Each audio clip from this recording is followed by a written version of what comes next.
page if I didn't have to see that mess.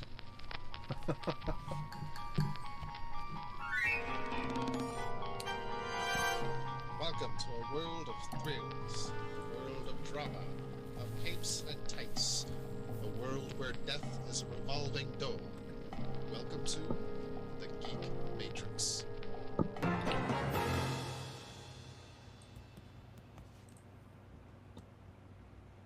It is Thursday, my dudes. Welcome to the DC Comics Review Show from the Geek Matrix. Well, I said that backwards for some reason, but it came out that way. Why the hell not? As always, I'm Rob, and joining me, as always, are my wonderful co-hosts, Brandon Hello, hello. and Josh. Hey, Ooh, yeah, that felt creepy. risky, are we? It's just a little creepy. All right, we are here every week talking about the week's DC Comics releases, and this week is no different, among other books to which I actually had some time to read this week. Though, honestly, I'm not sure if any of them were this week or last week, because I was behind. So many books. Oh, God, yeah. Yep. The end of X-Force. Was that last week or this week? That was last That was week, and I last week. haven't read it yet. I'm really upset about X-Force and X-Factor because I was enjoying both of them. I really enjoy X-Factor. I will say about X-Force, without spoiling it, Josh, he's giving us Green Lantern all over again. No. I didn't like the ending, Well- but that's just me. I mean, I don't. Who knows if that was the intended ending? Yeah, that's true. You That's know, like, it does feel rushed. It does feel like there's a lot more stuff to visit. And the last page is just like, oh, well, I guess that is fucking it then. But yeah, not necessarily his fault. Poor Jeffrey Thorne can't catch a break. I mean, unfortunately, Stuck to 10-issue series that get canceled prematurely. needs to get the ball rolling faster. That's for sure. Yeah. Yeah, he does. Well, yeah. So that's X Factor. How you guys doing? A Or little X-Force. tired, little exhausted, but otherwise doing okay. Right on. Better than some, worse than others. So you won't hear me complaining. Booyaka Shaw. That's fair. I like it. Try to be. I Man. opened my Guy Gardner from McFarlane just before the show, and I said to the guys right before we started recording, 5 seconds out of the package, this might be my favorite Green Lantern figure. If you have the means, I highly suggest picking one up. It is so Good. choice. To quote Ferris Bueller. So choice. Yes. It is hella Good, man. I'm glad you liked it. I'm glad it's good. I can't believe you actually want the warrior one, but Well, it's the yellow ring. It's like the blue jacket. It's Yeah. not like Voldarian warrior. It's just like before Yellow he became- Lantern Yeah, yeah. which I think is Shit dumb. on it. But it should have been the Red Lantern guy. But I agree, and apparently that's coming. Still, as like a very exclusive one. But interesting. I want all the Lantern figs, whether I like them or not. Fair enough. That's why I pre-ordered Armored Hal Jordan. I could give two shits about that figure, but it's Green Lantern. Maybe you'll get the Red Lantern Guy Gardner with a Valdarian warrior variant. You're breaking Brandon's heart. I can hear it from here. I mean, the moment I That said sounds pretty Valdarian, I think it was starting to shatter. I cringed. No, I have no major gripe against that era of Guy Gardner's history.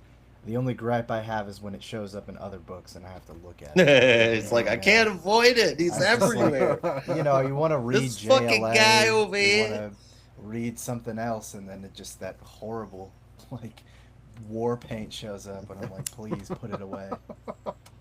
There are too many Yeah. costumes that are like that. But yeah. So wait, you said it comes with the blue jacket. Is that like the like one with the G on it, the Yeah. 90s warrior one? Oh, okay. Yeah. Yeah, when he took Sinestro's ring before Sinestro Gotcha, formed yeah. his own core. Mhm. Yeah, man. Which I really need to like read more about that stuff because like I'm kind of freaking confused about. Wait, that About? okay? That all happened after. God, what was the timeline on that now? Well, I know for a fact this had to have happened at least before, I assume before, but no later than the death of Superman. Because in rereading some of those for Superman Day, there's an issue of Action Comics where Superman fights the Superman, where Guy Gardner fights the Eradicator, and he's wearing that blue jacket. What It's like was Action he? Comics 688. Okay, so what was he wearing in Death of Superman? That blue jacket. That blue jacket. Okay. Yeah. Okay. All right. See, here's the thing about it. Maybe I'm just misremembering. But like I read the limited series where he gets the yellow ring before he gets his own series. Yeah, the Right. whole adventure with Lobo, and like he got the ring, and the whole time, I think he interacted with Sinestro's ghost. Mm. Huh. But I Okay. could be misremembering it as Sinestro was just invisible because of the ring. It might Refracted be. light. Maybe that was it.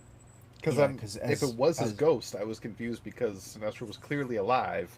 Yeah, Sinestro doesn't Emerald. die until Yeah. Emerald Twilight. Yeah, and even then, didn't really die. Die. Yeah. Yeah. Well, there's another retcon for you. Yeah.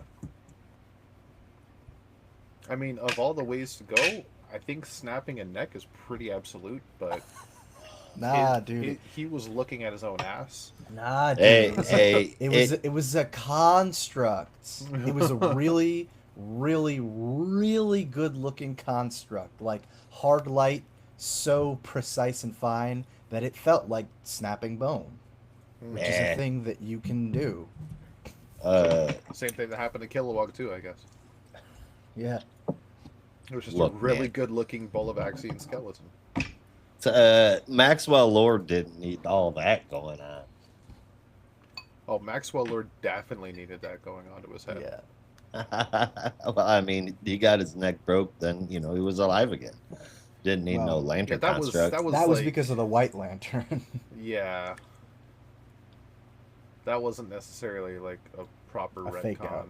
Yeah, that was like the White Lantern decided this murderous psychopath with mind control abilities needed to be reborn. Yeah, let's not bring back like Aqualad or his girlfriend or any. Nah, fuck them. Let's bring back the psychopath. I know the White Yeah. Lantern. That was what Brightest Day was about. Like it had a whole reason for bringing back these certain people, but Yeah, That it stuff had a pisses me reason, off. and that reason was stupid. Grid. You 12 people are being tasked with, if you complete your tasks, you save the future. Oh, 2 of you didn't complete your task. Oh well, future saved. Oh well. Yeah. What the fuck? It was actually 10 out of 12 the whole time, but I told you 12 out of 12 just as a safeguard. Yeah, fuck. Sometimes I want to go back and reread Brightest Day just to see if it makes more sense, but then I think about Brightest Day and I realize I don't want to. Yeah. Honestly. Yeah. Yeah. I still bought the first volume. Like, I don't Oh, know. yeah. The art is pretty good, but Yeah. I knew what I was paying for. So I mean, when I was going through my dad's comics, I found pretty much every issue of it. I think I'm only Mm. missing like 2 issues. They're still hidden away somewhere. So I could go and reread it all. yeah. But would you? Would That's you want effort. to? That means Yeah. digging them out again. And why would I do that when I have Fantastic Four and Transformers right next to me? That's what I'm saying. Don't Right. use that effort for something that's not worth it. Speaking of Fantastic Four, have either of you read this week's issue? I Wait, have not. neither of you are caught up yet, are you? I'm still not caught No. up. Fair Barely enough. caught up to this week's. Nope. post, Okay. but I heard Not good even things, close. as always. Yes. It had a mind-blowing ending, in my opinion. So is this the last issue before the relaunch? I think there's one more issue. Okay. It did honestly feel like it could have been the last issue, and then the Hmm. relaunch was going to have some shenanigans. Mm. But then there was like a next time like cover, so Ah, I think there's at least one more issue. okay. Neat. Because the relaunch will probably coincide with the end of One World Under Doom. That would make sense, yeah. Yeah. Which that series, 3 issues in, kind of underwhelming so far. You think so? Yeah, it's 3 issues of the heroes trying to get one up on Doom and failing every time. It's like I was paying for Doom doing cool shit, but instead Yeah. it's just like, haha, you don't have me, I have you. Haha. And it feels like it's cool for the first issue, maybe the second issue, but then the third issue is the same fucking thing. It's Dang. I was gonna wait this one out, but now I don't even know if I should read it. I will say the 4th issue does look very promising. The last one. I will not spoil anything for you if you haven't read it yet. Okay. But it's just What the you're first saying 3 is issues. Just Hang through the first 3.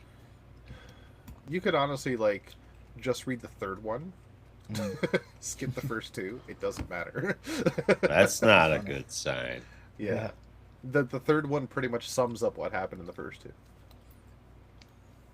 Well, So- okay then. Yeah. It's kind of sad.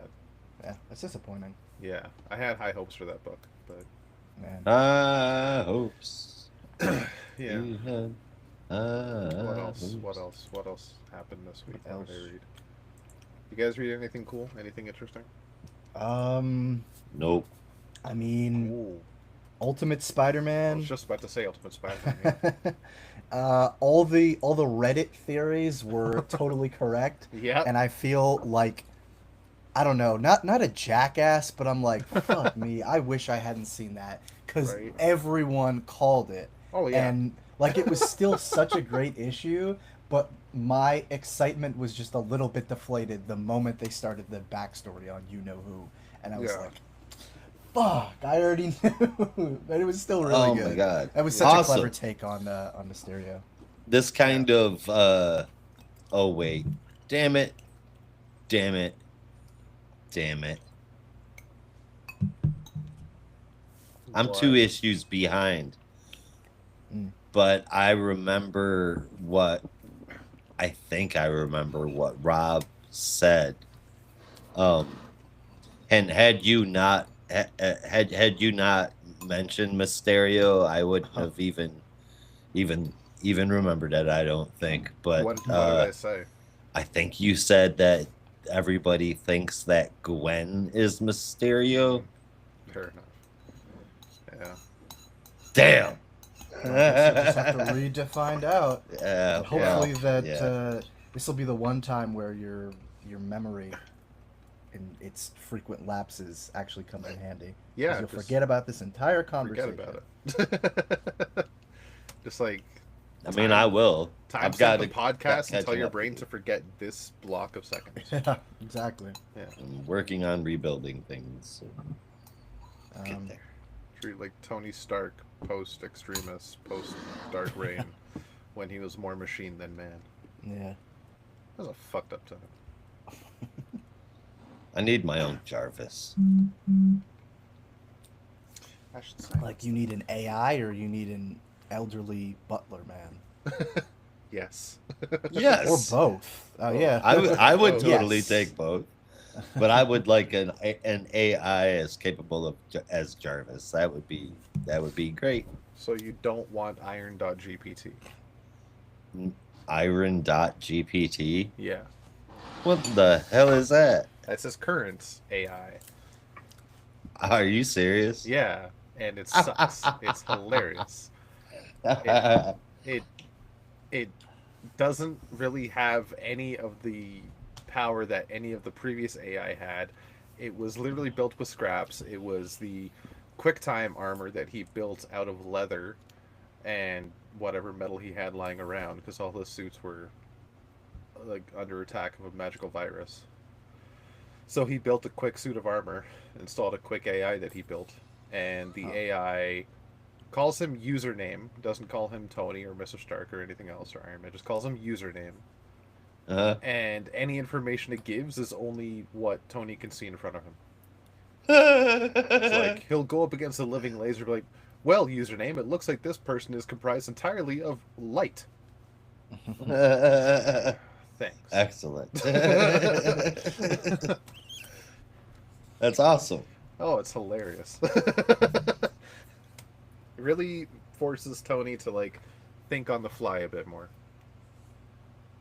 It's like the good That's old good. days Yeah. Right? before he had the inboard AI. But there was an issue recently where he was on one part of the I don't remember where he was, but he had to like get to wherever Stark Enterprises is, maybe like California or something, for like a board meeting. Mhm. And he had like 4 hours to get there, and the AI was like, "I've charted a route. It'll take us 23 hours." What the fuck? You're flying like over 6 states. Yeah. What is the point of this armor if I'm gonna fly that slow? I'll give him this. The actual suit design is really cool. Hmm. And he has a sword. A true Iron Man. And it grows.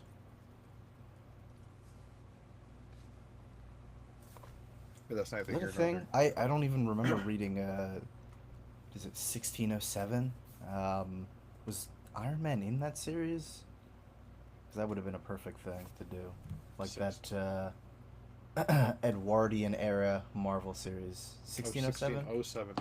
Yeah. I think you said 16 of 7. What the Oh, fuck no, is no, no. 16 of Yeah. 7?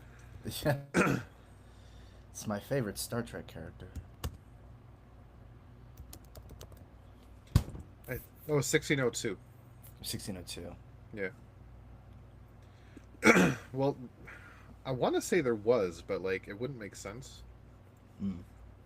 Well, I was thinking he would literally just be a man in like a suit of armor with an Yeah. iron sword, hence Iron Man. Maybe Well, not. there's Elizabeth the First. Stephen Strange. Cleo. Oh, here we go. Lord Iron, I guess is what he's called. Alias Man of Iron. Man of Iron. Yeah. That sounds about right. Well. Excuse me. Yeah. Ultimate Spider-Man was good. That's all I'll say. Yeah, no, I agree. Probably my favorite of the week. Yeah. No, quite honestly, and I agree with you. If Reddit didn't exist, Yeah, would have felt a lot that would better. have been pretty cool. Yeah. All right. Well, I don't have any news. Though at the same time, I feel like a trailer came out recently, and I just don't remember. I cannot remember a damn thing. Yeah. I know Thunderbolts is coming out tomorrow. I'm hoping to Yes. see it soon. I'm actually genuinely excited for that movie. People seem to be pretty optimistic. Yeah. I'm cautiously optimistic. I remember feeling the same thing about Captain America: Brave New World, and Yeah. was sorely disappointed by that movie. It wasn't so, like top tier. It was enjoyable. I think it was a good popcorn movie. But yeah, it was just very average. And honestly, the more Yeah. I talked about it, the more I realized I like kind of didn't like it. So I was like, Yeah. let me just not think about it. But yeah, If- I don't know. If I you think about it in a want this to certain be light, fun. and I explained it to Kirk, my points on it, that Mhm. the basic plot, just the basis of it, is Yeah. pretty much the same script as The Winter Soldier. As winter, yeah, no, Yeah. the whole.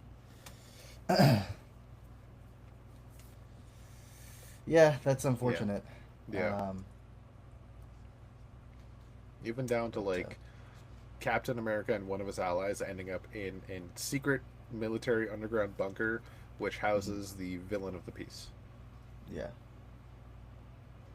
The villain who has been working for the government in secret the entire time. The whole time. Yeah. and is now exacting some kind of revenge. Yeah. And you have Captain America, you have a Falcon, and you have a Widow Yeah.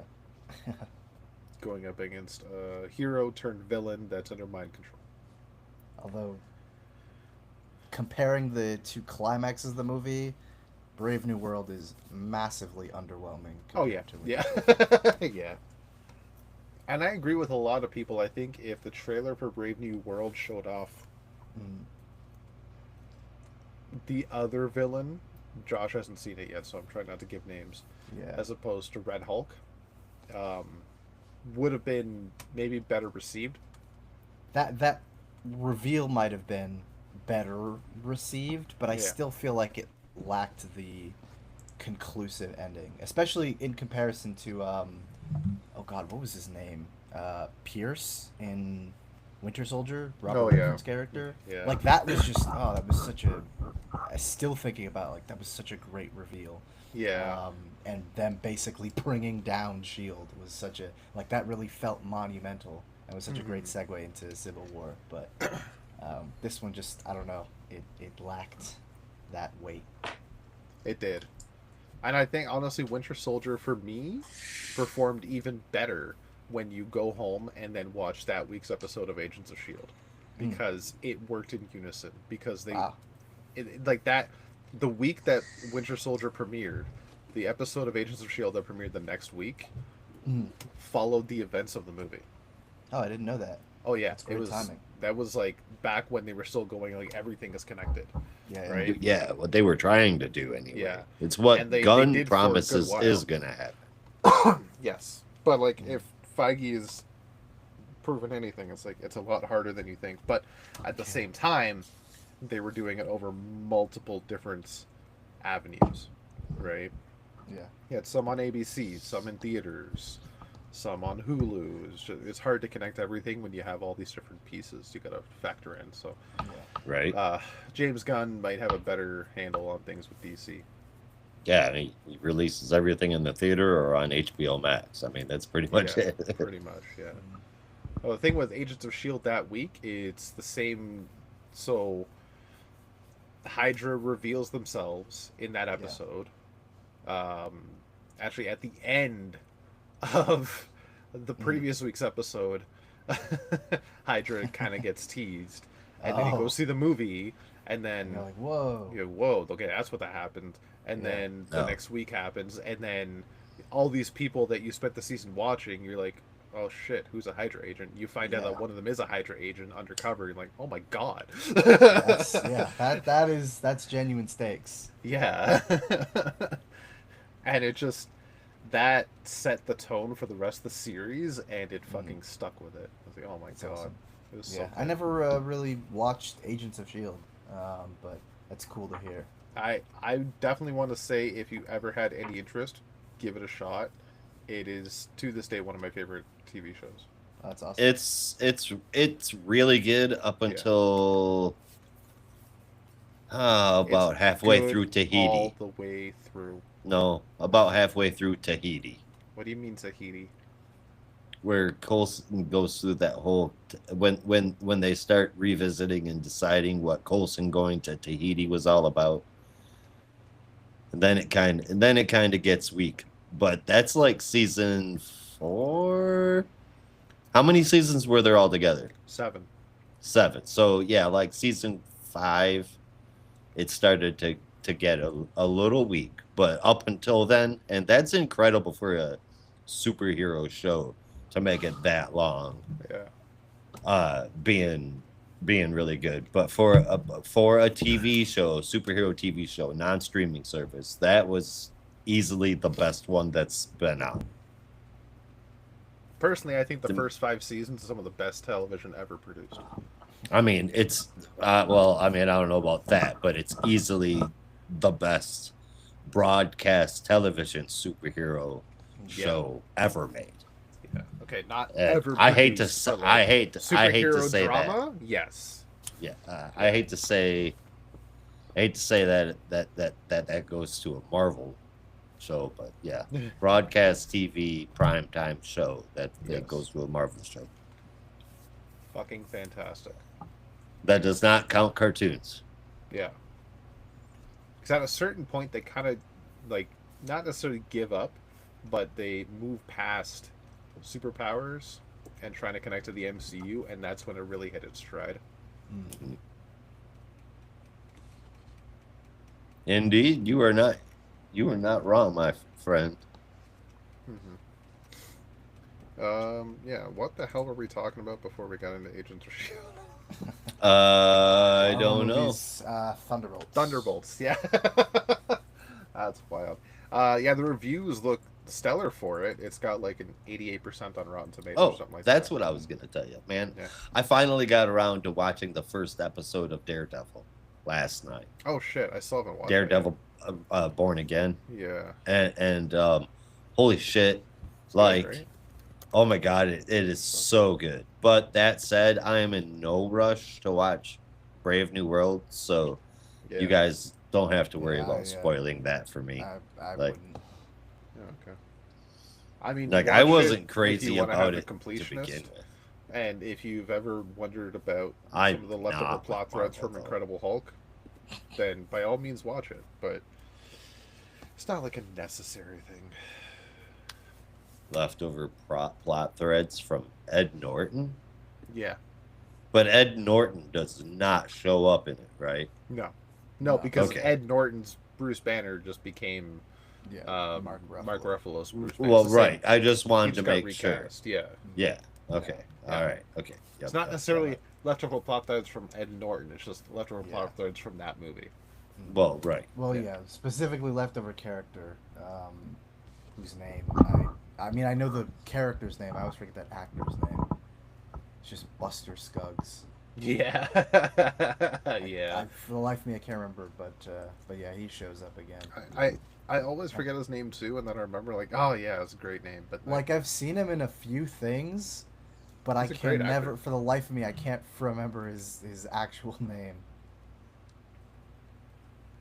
it's gonna bug me now. Yeah. Someone will look it up.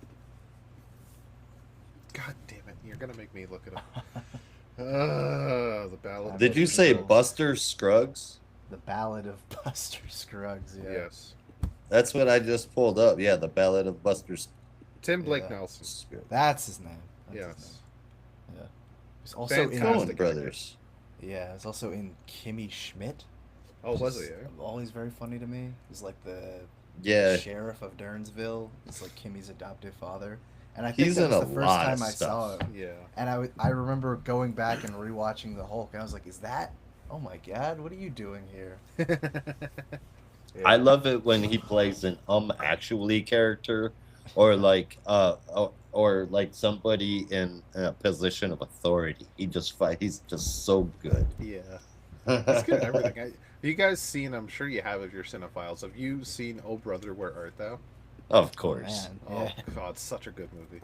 Yep, such a good movie, such a perfectly made soundtrack Yeah. soundtrack for that movie. and perfectly it cast was- as well. It was really, really, really, really done well. Yep. Yeah. If you've never seen The Ballad of Buster Scruggs, Josh, it's Oh my God. it's a comedy I western love that anthology.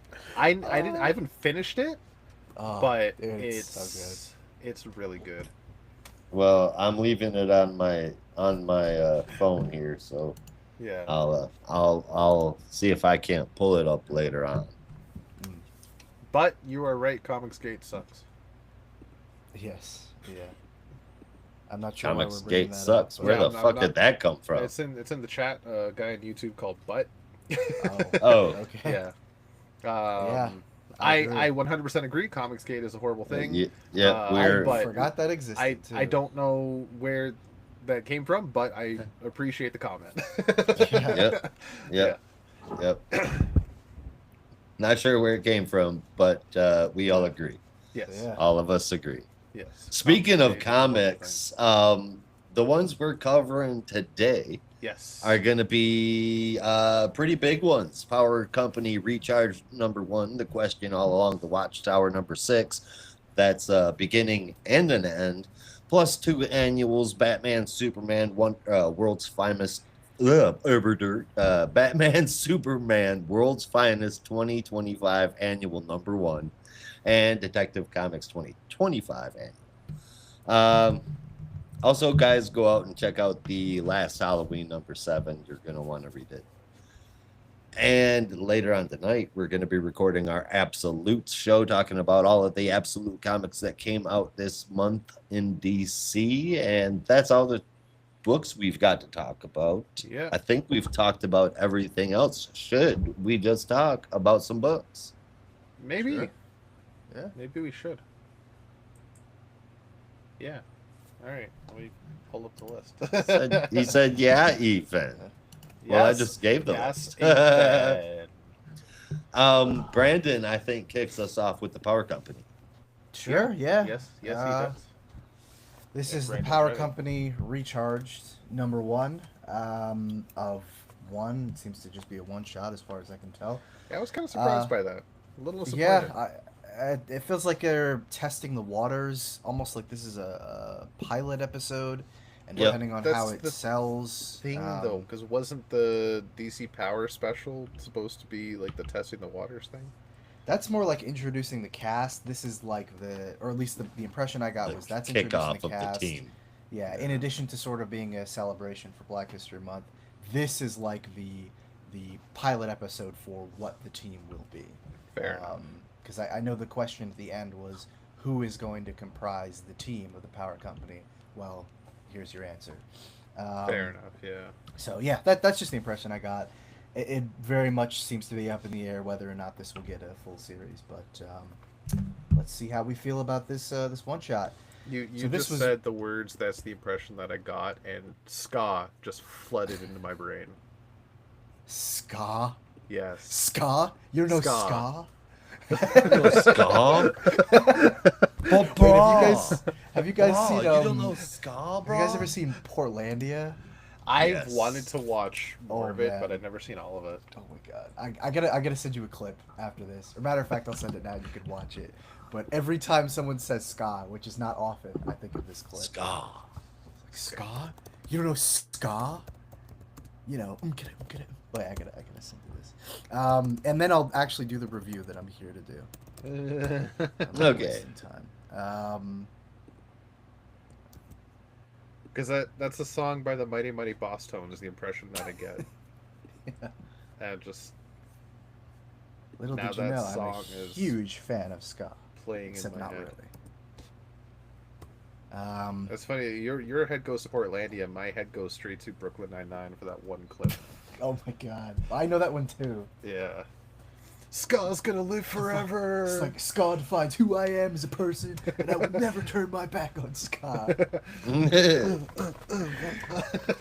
And he's like, looking back, I have no regrets. What was I Excellent. talking about? Oh, fucking Power Ska. Company. The Yeah. Power Ska. Company. Quick, let's talk about our favorite ska bands. Rob, you start. Well, I do enjoy the Mighty Mighty Boss Tones occasionally, but I'm not against the odd Sublime tune. Okay. Oh, I love Sublime. I love Early No Doubt. Mighty Mighty Boss Tones are dope as hell. There's a number of them out there. It's taken If me you a would have long time asked to me accept that in No the Doubt is early ska. 90s, I would have been able to name a lot more names. Yeah. I'm Yeah. sure. I still You know what I can't mean, really Bob? accept that No Doubt is a ska band, but it It started as really a ska is, band. isn't it? It started as a ska Yeah. band, yes. And then they Yes. realized ska was dying, so they pivoted. Well, yeah, they did. They said pop it up, and they were like, yes, sir. So that's what happened. At what point exactly? Because I'm not like an expert in ska, but at what point did people start to realize, okay, this is done, it's over? Right around the time No Doubt got signed. Wow. Is that a dig on No Doubt, or like literally? Well, that's no, the no, no, no, timeline? no, no, because I loved No Doubt as a ska band originally, Okay. and I liked what No Doubt did commercially Right. initially. But it just kind of coincided with, The end. the mainstream sellout of some ska bands, and then there, Mm. only being so much that you can do in the ska genre that sounds original. Right. Yeah, like at a certain point, they all kind of start to sound the same. Yeah, That's why the Mighty Mighty Boss Tones stands out for me because it was like a 15-piece band with like five right. guitars and 12 trumpets or something like that, and like it it kind of stood out a little bit more sound wise, but it was also like when you're trying to describe ska to someone, this is the Mighty Mighty Boss Tones. They're ska. Right.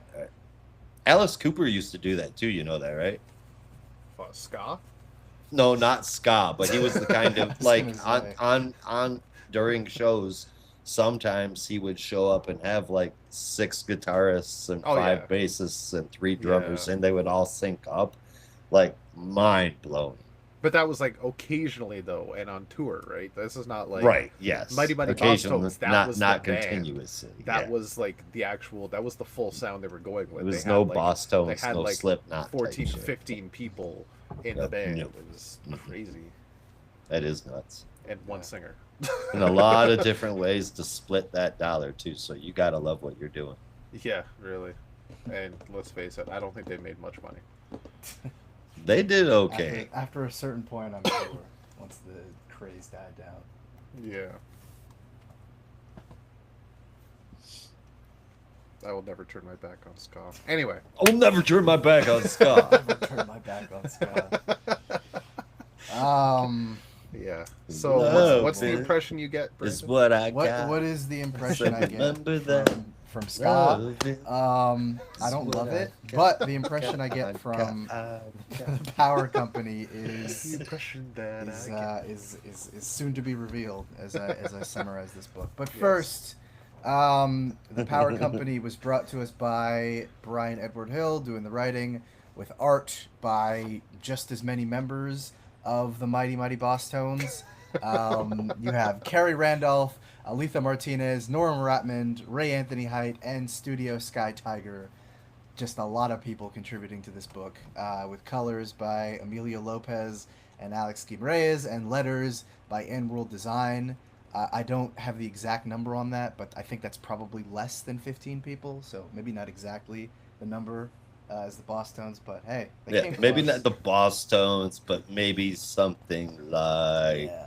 Slipknot. Yeah. Yeah. Yeah. So, So the Power Company. One last thing. One last thing Mhm. before we get into the book, because I want to bring up something Alright. about the book as well. Let's hear it. One of my favorite jokes about the Boss Tones. Oh God. If y'all ever watch BoJack Horseman, I never finished that show. Only a little bit. only a little Mhm. bit. There was Mr. Peanut Butter, the dog. Mm. He Jesus went up Christ. to BoJack one night and he's like, "Oh, I got tickets to the Stones." He's like, "You got tickets to the Rolling Stones?" "No, the Mighty Mighty Boss Stones."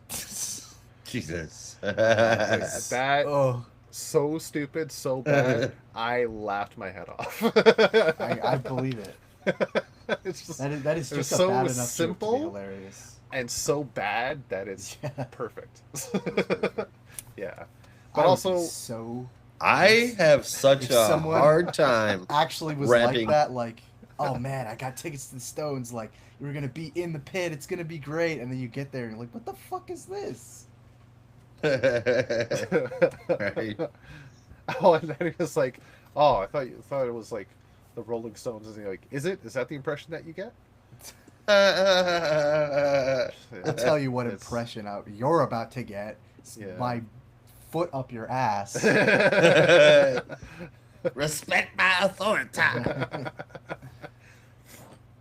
So the other thing I wanted to just bring up before we get into the book about the book. Oh no, not is- again. Is it by design? And I know these characters have existed for years. The Power Company existed before, but is it Mm.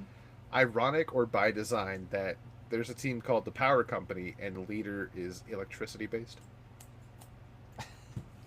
I think it is a funny coincidence. Yeah. Obviously, because I mean, the Power Company is named after its primary Yeah. investor, Josiah Power. But yeah, it is. I think that's just a weird coincidence that they also went with someone whose main, like, metahuman ability is based around electricity, which is a source of power. So, yeah, I don't know. That is weird. I don't know if that was Very- intentional, but It just popped into my head looking at the cover. I'm like, wait a minute. yeah. Um, I also think it has possibly a third meaning, um, in that it is a organization made up of heroes with powers to some degree, with the Yeah. exception of Jace, Batman. So that could be something as well. Like their whole mission. We'll get into it more during the summary, but it's to kind of reform public opinion on metahumans. So Yeah. there's a way to present people with powers in a more positive way. All right. Let's do it. Sorry, I'm all With that, no, I'll get through this pretty quick, and we can keep talking about what matters, which is ska. I remember seeing. Okay, this is the last thing. I remember seeing a poster. I have a picture of it Jesus somewhere. Christ. I gotta send it to you. But I remember seeing a picture like 2 years ago in Yeah. college. We were practicing in like this performance space in one of the dorms, and there was a poster because people put up posters for like events and things like that, and sometimes people would put up posters or flyers if they had a band and they wanted someone to join. They put like their number or email or something like that. And I remember like very vividly there were two posters at two places in the dorm, and it was like literally it was like a recruitment poster. It was like only you can save the future of ska. And I was like, I had this idea. I was like, you know what, we should do it. Like we should join, we should all ditch this band, join that band, and just like Game of Thrones it and take it over from within, and we'll become the leaders. Unfortunately, we didn't do that, but I still think about that to this day. And I wonder if they found people to help with the future of ska. I hope they did. Maybe it'll Has make a anyone revival. checked on the future of ska lately? I don't know. I don't think it had one. Yeah, I think that was the idea. They're trying to make Yes. a comeback. Help save the Um, future of Scott. Okay, Didn't go. Bum, I gotta find it somewhere. It was so funny. Okay, with that, into the power company without any more distractions. So, Wait, hold on. What are we doing now? Ska. ska. We're just not going to talk about the power company ever. No. Take it away, Brandon. Okay. Did you So- already do the I did the credits. creative team like I did a the half hour credits. ago when we Yeah. before we I started can read talking through about them again. ska? He No, did I it think we're actually. read good. through them He again. compared them to the Mighty Mighty Boss Tones. I said Oh they yeah, were they they were damn. less in number than the Mighty Mighty Boss Tones, but still Yeah. equally as talented, or maybe Indeed. not. I don't know. That's Maybe up even to- more so. Probably That is up to fans to decide. Okay, the Power Company Recharged #1. Let's go. So we begin with a murder in Atlanta, Hey. Georgia. Let's go. That's not ska. And just kind of cutting in the middle of it's happening, as a mysterious person strikes down this young boy's father and mother before moving to attack the boy himself. So after we quickly learn that the young boy who was killed was the cousin of one Duke Thomas, aka the Signal, who's now working with the newly reformed power company. And Duke, through a video call, decides to recruit Jace Fox, who's in the middle of handling his own business in New York City, to the power company to help solve the murder. At first, Jace is reluctant, but decides to help him just because Duke feels that even though if he's going to go after it by himself, he'd rather have someone by his side. So Jace makes his way to an airfield and arrives in Atlanta, where he quickly discovers that he will not be working with the Signal alone on this case, but rather joining a small team represented by Duke and one Mari McCabe, aka Vixen, but is officially being run by a mysterious man named Josiah Power, who we already met in the DC Power special from about 2 months ago. Jace is untrustworthy, or is feeling untrustful towards Josiah, but decides to go along with it anyway. And that's when Josiah, along with Black Lightning, fills them in on the situation regarding metahumans in the world right now. There's a lot of anger and distrust towards metahumans. People are feeling like they're dangerous, and they should not be given the same amount of leeway that they were given in prior times. And the power company hopefully will be there to help fix that. Jace is, of course, very much against working with a team, especially one that is so public facing and powerful, if you'll pardon the pun, as this team. And so he sets off to do his own investigation without trying to work directly with the team. Makes his way to the house, to the scene of the crime, and is going through everything, walking through the walking through the murder by getting into the mind of the murderer, as he Like, slowly deeply. realizes, yeah, as he slowly realizes that he has been set up and that the whole house being abandoned, or seemingly abandoned at this point, is a trap because he knows that the killer is watching from a distance and wants someone to find it. At the same time, Signal is being sent after the last person to speak with the young boy named Aaron, who is in the process of getting kidnapped, but thankfully Vixen and Signal are able to save her and take care of the kidnappers before they're able to do any serious harm. They make their way back to the power company safe house, where she reveals that she had been in contact with Aaron, hoping to find him support, and also realizes that the support that she was able to find him through this online chat room for metahumans was the very thing that got him kidnapped. They're able to track the information back to his last known location, and they find a man who is calling himself Agent Liberty, currently in the process of talking to a bunch of other metahumans online, using the same means that he did with Aaron. And as Jace arrives, just as Agent Liberty is suiting up, they have a quick throwdown, but Jace is able to get the upper hand and bring him down through some chemicals as well, and ultimately is able to shock his suit before delivering kind of a very creepy last word and saying that the corrosive chemicals, if left unfixed, could basically eat through his suit, but he's giving him the choice, and manages to rescue him, or chooses to rescue him, but certainly leaves him in very critical condition.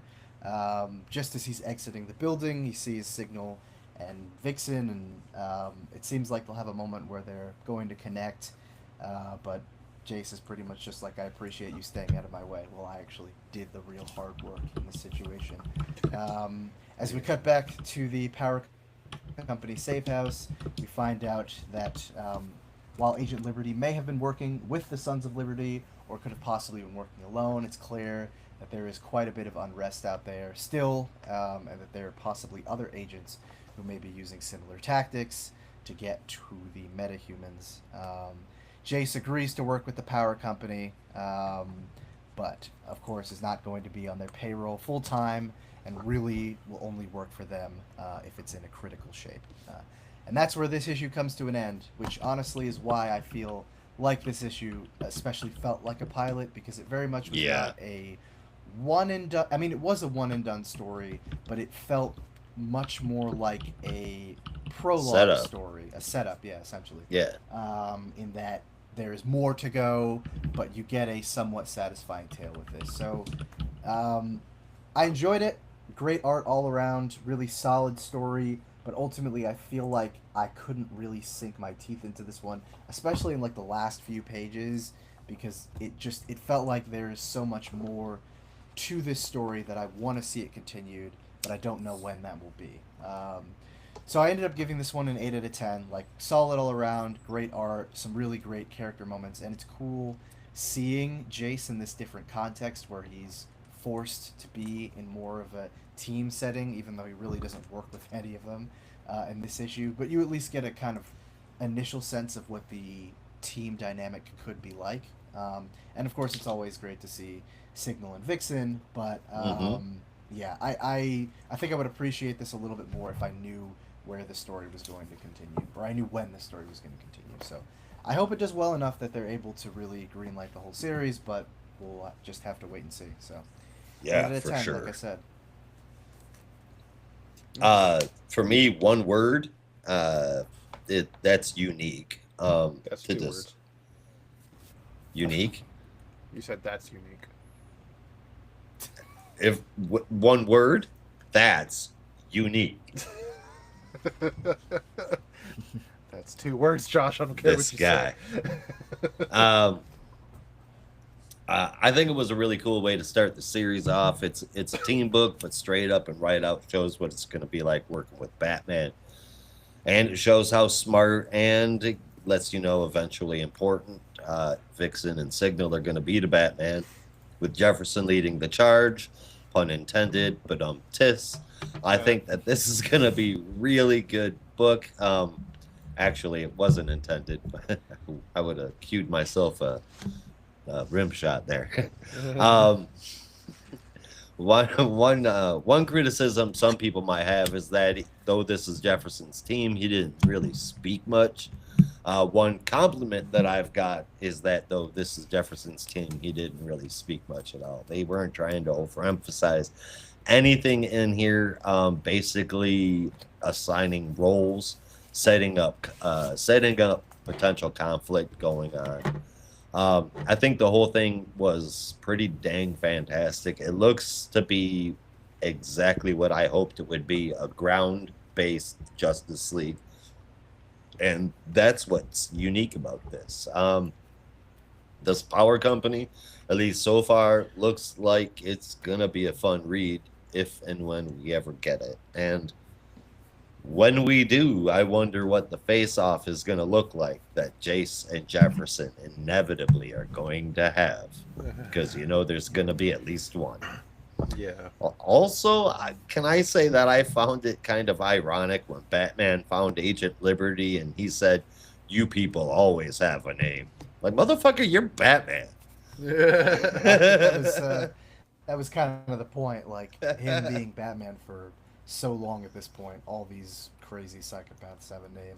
Yeah. It's never just the shaky guy with the knife anymore. It's Knife Man. Yeah. Yeah. The art is freaking awesome, and I'm talking colors too throughout the whole book. But I honestly wasn't a big fan of it during the fight scene after the explosion. And in some panels, something about Jace's face. Well, Jace's face looks kind of a little off. Altogether, though, really good. I'm looking forward to more. I really hope it comes 8 out of 10.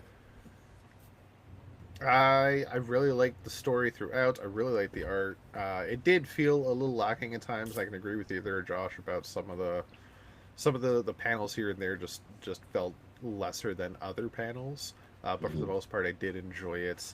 I'm seeing this less like a street level Justice League and more like a cooler version of the Outsiders.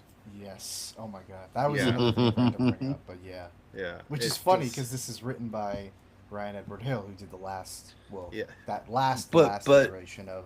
it Batman can't and be the Outsiders because these guys are public facing. That's why they're cooler. I mean, it's like the Outsiders with they're Twitter. like the public outsiders. Yeah, outsiders, but insiders. Insiders, yeah. Outsiders on Instagram. It's a nicer roster too, I think. The thing with the Outsiders is like they always had their mainstays, but the roster's revolving door policy to a certain degree was always a little confusing and a little fetching, and the roster that they always had always felt a little lacking. Right? They As needed far as I'm one concerned, more it's major not player. an Outsiders team without Katana on. Well, I'm not saying Katana's not cool, but like that's what sets it apart from the Outsiders. I'm going to need you to say that Katana is cool. Katana is cool. Thank you. She's got a You do sword that have- devours souls. That's fucking Yeah. cool. You do have 2 outsiders on this team. Exactly. Yes, we do. Yeah. Right, and it has that kind of Outsiders feel, with the team dynamic anyway. Yeah. And there's a Batman. Yeah. And Yeah, it's there's a funny, Batman. It almost feels like, in a way, because I was thinking about that Outsiders run while reading this, and as I remember, there was some conflict between Batman kind of calling the shots and Jefferson being the in the field leader. and now we're kind of seeing Jefferson take on the role of Batman. It was Oh, there calling the was like shots, hardcore and standoff, dude. It yeah. was like, Yeah. Well, I mean, it wasn't like a lot of fighting. It was just Jefferson was kind of like, "Hey, you chose me to lead this team. Let me lead this team, Yeah. and you can advise." isn't at the end of that, isn't that when he rose up off the fucking cliff and was like floating in the air and basically told Batman to fuck off? I don't remember anything like that, but Like, there's been many Outsider series, yeah. so it could have happened at some point. But yeah, no, it's interesting seeing him in more of like the I'm gonna assign the tasks role as opposed to being the in the field leader, and Jace is kind of the one taking the charge in the field and kind of doesn't really respect Jefferson's authority. So Yeah. interesting setup that they've got there for anyone who remembers that Outsider series from 2018, 19, something like that. Yeah. It's been a while. My God. On the topic of Jace, though, I'm like, as much as I really like his addition to this roster, I'm a little disappointed in his introduction. It was really cool, like I'll say cinematically in a way. That like his intro to the issue was him taking on this like New York psychopath in true Batman style, and the cop was like, "So this is what it feels like to be in Gotham, eh?" And like, Yeah. "Oh, okay, this is fucking cool," right? But then it's I was expecting even for like a couple of panels or a page just to catch us up on his story since the end of I Am Batman, because that Yeah. left a lot of stuff open. Like even like some of his friends or compatriots, he had a guy in the chair. The He supporting had another cast. person wore a costume that was a friend. I think his one of his sisters. I don't remember which one it was. Uh, Tiffany, I Was it think. Tiff? Yeah, Yeah. that was like in the field with him temporarily, and like Yeah. here he's like, I work alone. Like, no, no you don't. You have like three people with you at any given time. Um, and it's just that whole aspect of it I didn't enjoy as much because it didn't feel like the same Batman we saw in I Am Mm, Batman. I know yeah. it's been a couple of years and a lot of shit would have happened, but it would have been nice to have that refresher to Mm, understand why Jace is more Bruce Wayne Batman like as opposed to Jace Fox Batman. Because this whole thing about being yeah. Batman in New York is like, I'm not Bruce Wayne, I'm Batman, but I'm not Batman, you know? He was a different type of Right. Yeah. Batman. Yeah. He was a. He I wasn't. mean, he not by much though. I No, mean, not by he wanted much. to inspire hope. Yeah. But at the end of it, he kind of realized that he was going to have to do that by bringing what's her face into the fold. And that was like the culmination of him being open to people. Yeah. Mm, I don't think it worked out very good with him, and he because he was dealing with that. He's got rage control issues, so he didn't want to work with anybody. I thought he That's dealt with that's it. why he does. No, yeah. obviously not. That's why he was Well, that's sitting why there I talking this himself through beating the shit out of that guy. this almost feels like a soft reboot of the character, Yeah. um, so they can kind of fit him in more easily into the team setting. Because yeah, I agree, and honestly, I'd kind of forgotten about some of those character moments from that run just because it had been a few years. And Um, you didn't like it. but well, yeah, and I wasn't a huge fan of the series to begin with. But at the very least, I could pay attention to who his character was.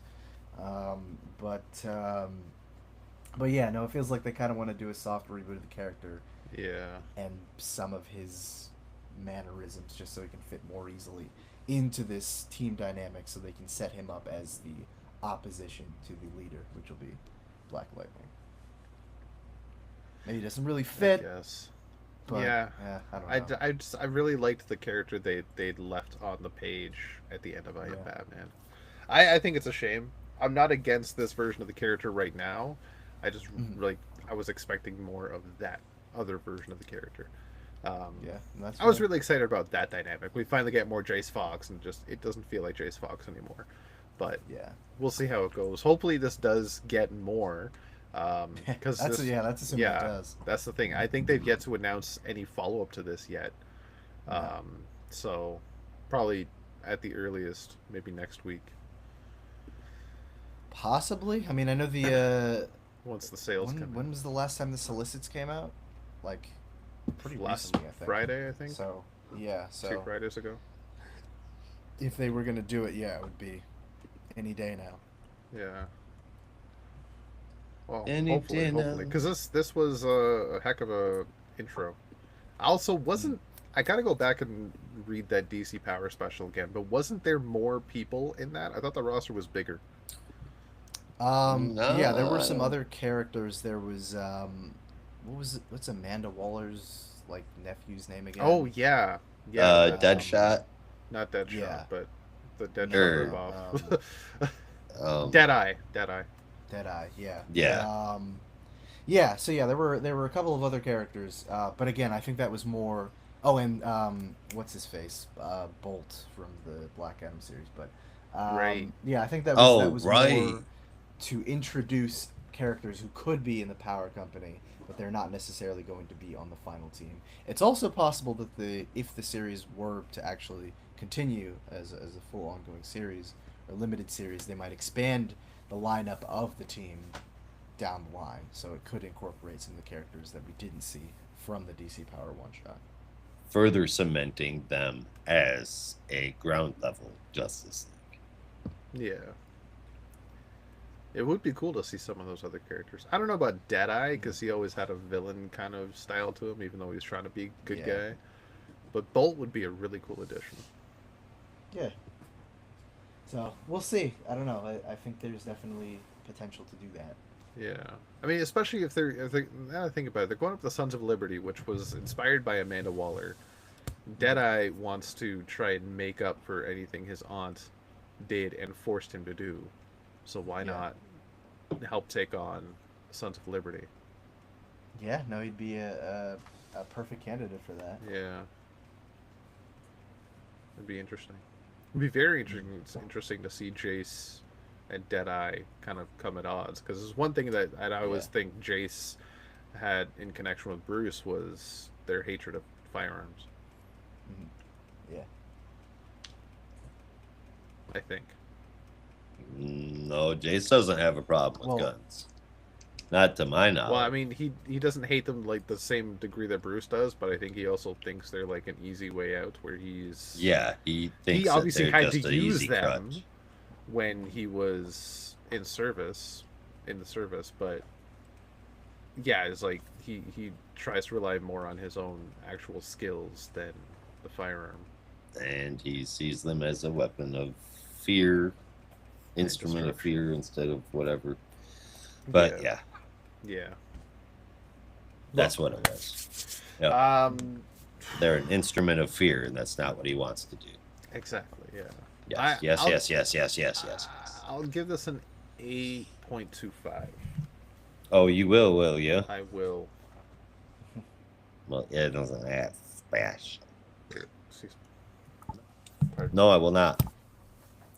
Is that because I said no earlier? No, just because I do that to everybody around here too. Yeah. And I still get weird looks from my children when I do. Oh, be nice. Be All nice. That is Be me being nice. nice. Is that a Uh, question? It is indeed. Like, is dad gone? Has dad gone insane? That's a the mystery that Only time will not tell, even kids. Renee Montoya could solve. question. Yeah. Who just happens to be in the question all along the Watchtower number 6, reviewed by me, written by Alex Segura, art inside and out by Kian Torme, with colors from Romulo Fiardo Jr. and letters from Willie Schubert. This is the wrap up, and that's exactly what it is. Most of it is villain dialogue, so the summary should be pretty quick, but a lot happens too, which is surprising given the amount of villain dialogue that there was. Eradicator has everyone under his control. Renee ruined his initial plans, but now, powered by the Phantom Zone, his mind control powers have him in control of every single person on the Watchtower, and he's setting them against Earth.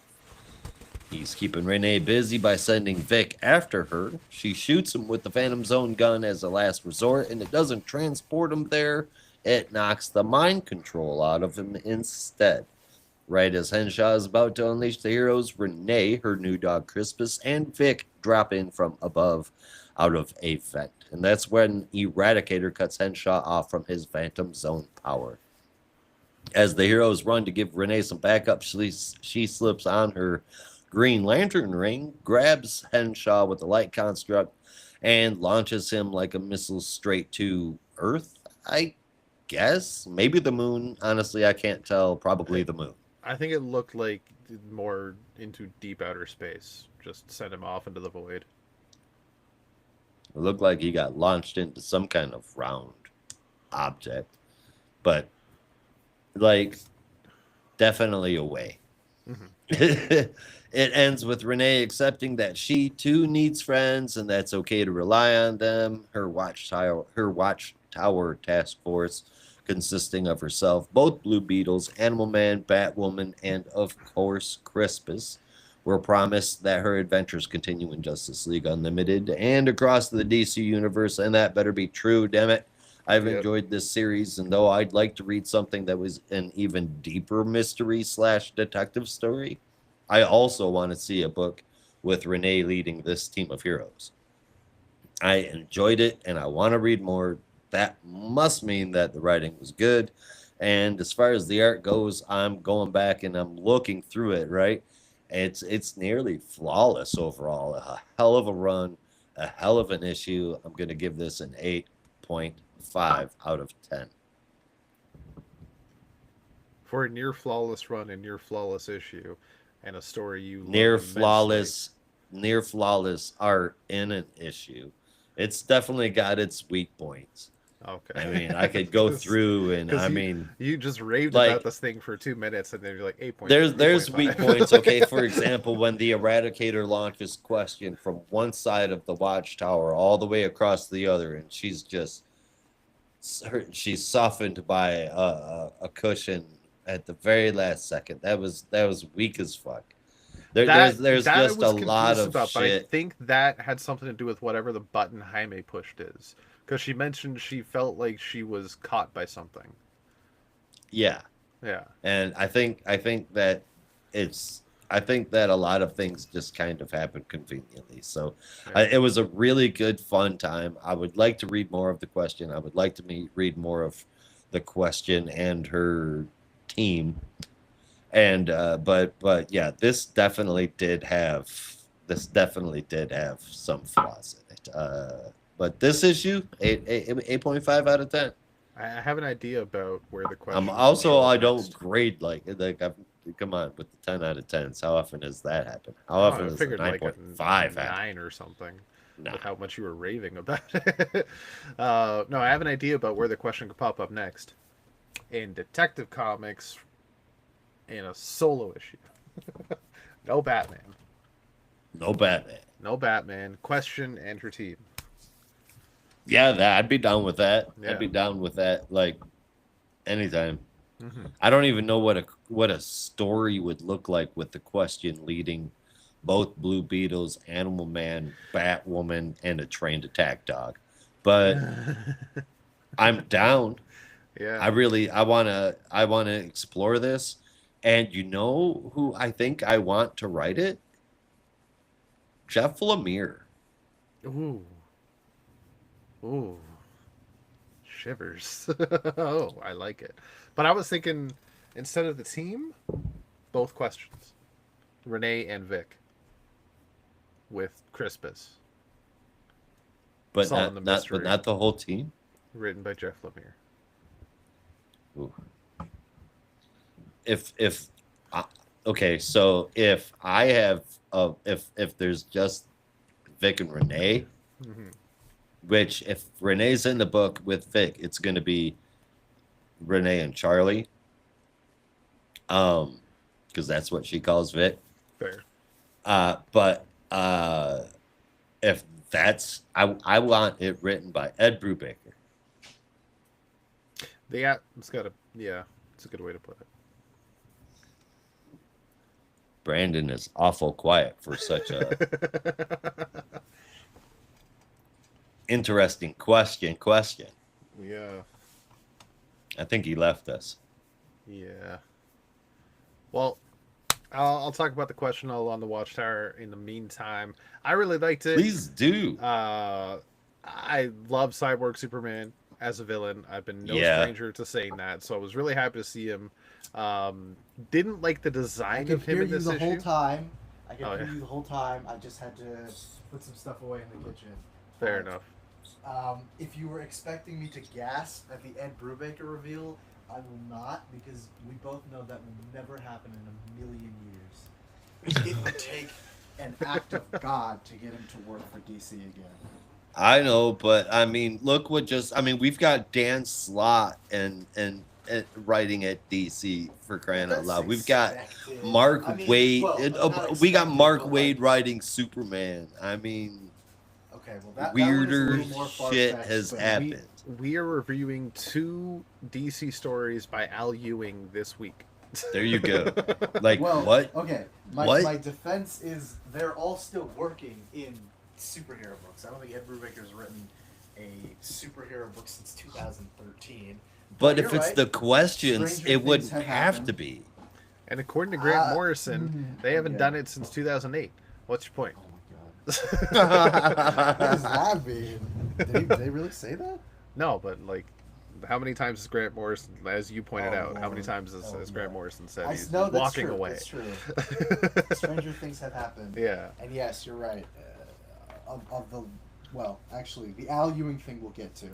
Is that one? But my whole thing You're is scaring me. Ed Brubaker wouldn't have to write a superheroes book at all if it's the questions. I mean, Exactly. It could be just a fucking Gritty noir. murder mystery in Hub City or anywhere else, and Gotham. just be Brubaker the living shit out of it and released in Vertigo. Give it to him. It would, yes, but I think he just has absolutely no interest to do anything even remotely superhero related. And yes, you Give could him a lot of strip it. money. You could well, that's Give him a lot of money. Strip it back to its absolute most bare. You could Mike Grell the hell out of it, where the book is called Green Arrow, but Ollie hasn't worn a costume in 20 issues. Yes, you could do that, but like the odds on that one are 1,000,000 to 1. Not impossible. Please keep Mike Grell the hell away from the question. Highly unlikely. Mike Grell. I would love to see Mike Grell do the question. But yeah. I'm just saying that because that book was a prime example of I don't really want to write a superhero book. Yeah. I kind of want to do my own thing. So yeah, the book is called Green Arrow, but it's kind of just Ollie, the book. Right? Ollie, the comic book. Yeah. But wasn't Brubaker the one that did Gotham Central? Yeah, him and Greg Rucka. Yeah. Yep. Get them back. There was Renee and Crispus. Oh man, okay. Ed Brubaker, highly unlikely. But Greg Rucka, absolutely No, that's write not. another question book. He's been wanting to do that for years.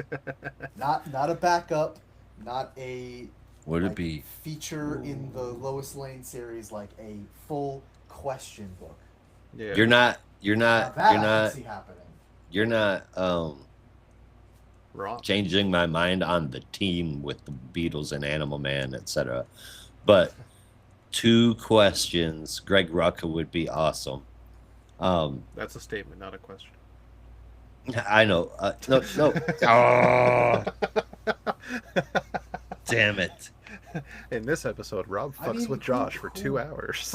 And now I forgot who it was I was going to Is say. it who better to write Renee I'm Montoya sorry. as the question, working with Vic Sage, than the very man who was responsible for her becoming the question in the first place? Yeah.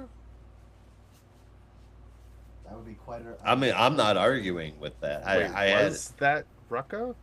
That was him. He was But part of the that- 52 team, and then did, Oh, he was part of the 50. Oh yeah, he was part of the um, 52 team. Yeah, I mean that whole journey is basically him. Like everything that Renee went through in Gotham Central, and even Ooh. during No Man's Now I Land remember. to a certain extent, that was all him. It can all be Mhm. traced back to that. So yeah, And then he Greg did Rucka, that awesome Spine idea, Bible better idea than mine. miniseries. I don't even think I've ever read that, but Well, what about Christopher Priest writing? What about Paul Dini? He created the character. Paul Dini. I think that might be cool. What is Paul Dini doing these days anyway? I don't What's the know. last comic book he's Writing another. I don't know. It was like a creepy- year ago. Didn't he write a Penguin or a Riddler book? A year or two Oh, that was ago? Paul Dano. That's Paul Dano. No. Yeah. I know. Oh, god damn it. Hold on. I genuinely I Was just, like, was there a question- Riddler book by last Paul thing I can Dini? remember is, like maybe Detective Comics from like 15 years ago, Yeah, that's the last or thing I remember. Zatanna. That's probably the last thing from 2010. He wrote Batman Harley Quinn the movie. It was god awful. You know, was that him? Or was that Bruce Timm? I thought it was If Paul that was Dini. Paul Dini, I'm gonna be depressed. I'm pretty sure it was Paul Dini. Oh God. Hold, please. I'm 90% sure that was Paul Dini. He was in. I know he did Detective Comics 1000. Ah, Oh yeah, it he was did a it was short Bruce Timm. story, but yeah. Gosh.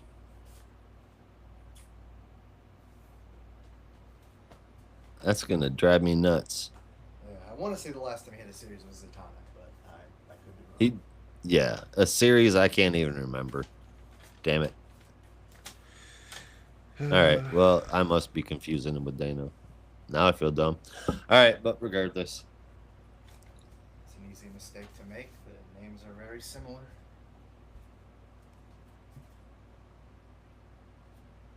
Yeah. What did you give it? I didn't even get too far in my review. Okay, finish your review. I just remembered I got as far as like Cyborg Superman is cool. I didn't like its design in this last issue with the weird like Jay Leno chin. Jay Leno Bonehead. chin and the Hawkeye mask. That was fucking weird. But I and the weird New 52 It's like, why isn't Arm. he eating Doritos and driving a classic car? and going yeah.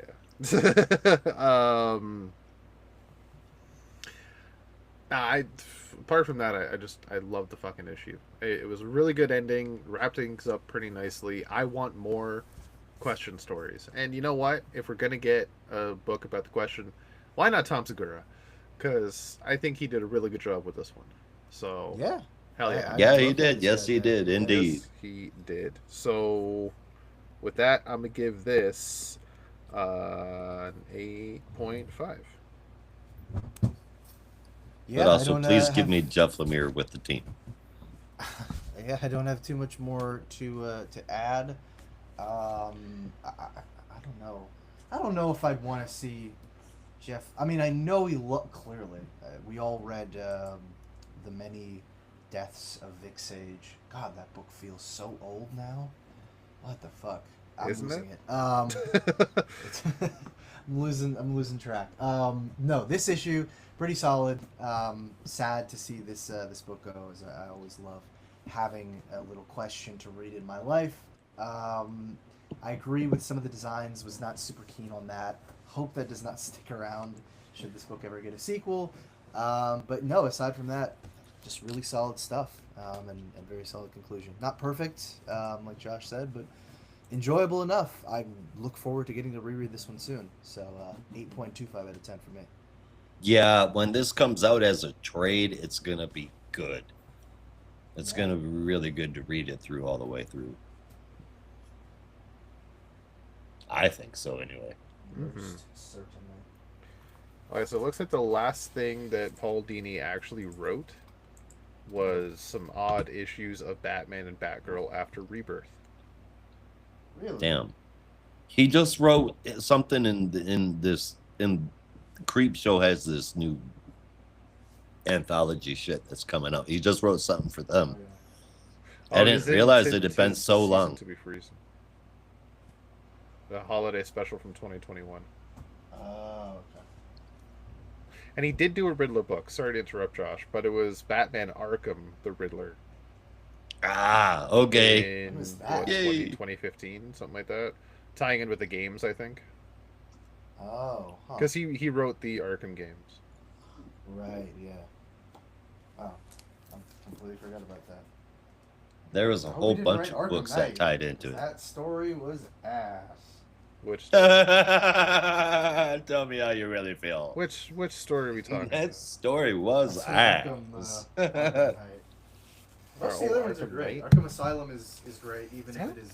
Think the Kind of Arkham just- Knight. I don't know why people think the Arkham Knight story was so bad. It's just a really poorly executed version of Under the Hood and Death of the Family. There's a lot In the of family. similarities there. A lot.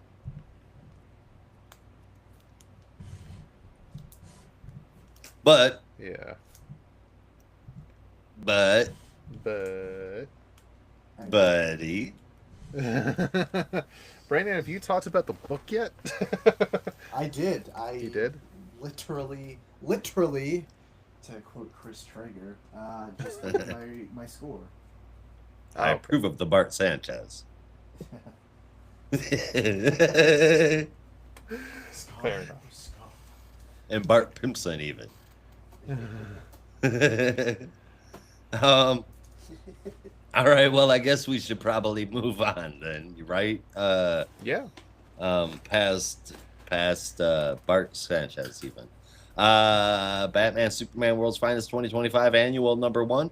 Rob? Part 3, Chapter 7. Subsection This 17, actually paragraph B. Part 3, correct? It is Part 3, yeah. Of We Are Yesterday, the Justice League Unlimited World's Finest crossover. Dun, dun, dun. And yeah, it has been kind of a crossover so far. This Chapter 3, Certain Doom. This is written... Oh, what the fuck? Oh, okay. Sorry, that confused the hell out of me. Script by Christopher Cantwell with the plot for Mark Waid and Christopher Cantwell. Yeah, still confusing me. I don't remember Christopher Cantwell being a part of this. I wasn't even paying attention. He was a part of the last one, too. What the fuck? Okay. Well, Yeah. we had a plot together, but I'm thinking about the script. But that's interesting. If I Yeah. had known that, I would have been trying to pay attention for any like challengers clues. Or shitty dialogue. Hey now. Hey now. I'm still salty about that Iron Man run, alright? I agree, Arr. but I'm gonna relax my Hello, username. a little bit because I did enjoy the challengers miniseries. That's a better Iron Man Except run. for the At least he doesn't start off with like, I'm just gonna tackle this street level villain, and then 15 issues later, I am Iron God in space. I'm in space. Whoa. Let's What please the fuck? never talk about the Korvac saga, even though we keep bringing it up. Yeah. I am Cormac. No. There is only Cormac. No. That's urban. Okay, so yeah, this was co-written, I'll just say, by Mark Waid and Christopher Cantwell, with art from Dan McDade. colors He from- won't even. It was written by Christopher Cantwell. Golly. Well, it was scripted by Christopher Cantwell. The plot was still co-created by Mark Waid. Right.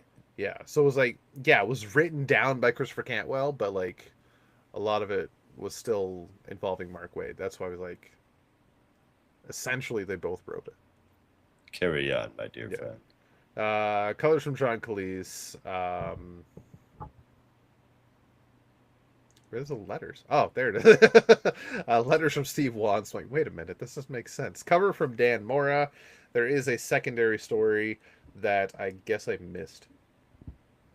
That's why I was confused. That's The Way of the World, written by Morgan Hampton and art from Clayton Henry. Colors from Niraj Menon.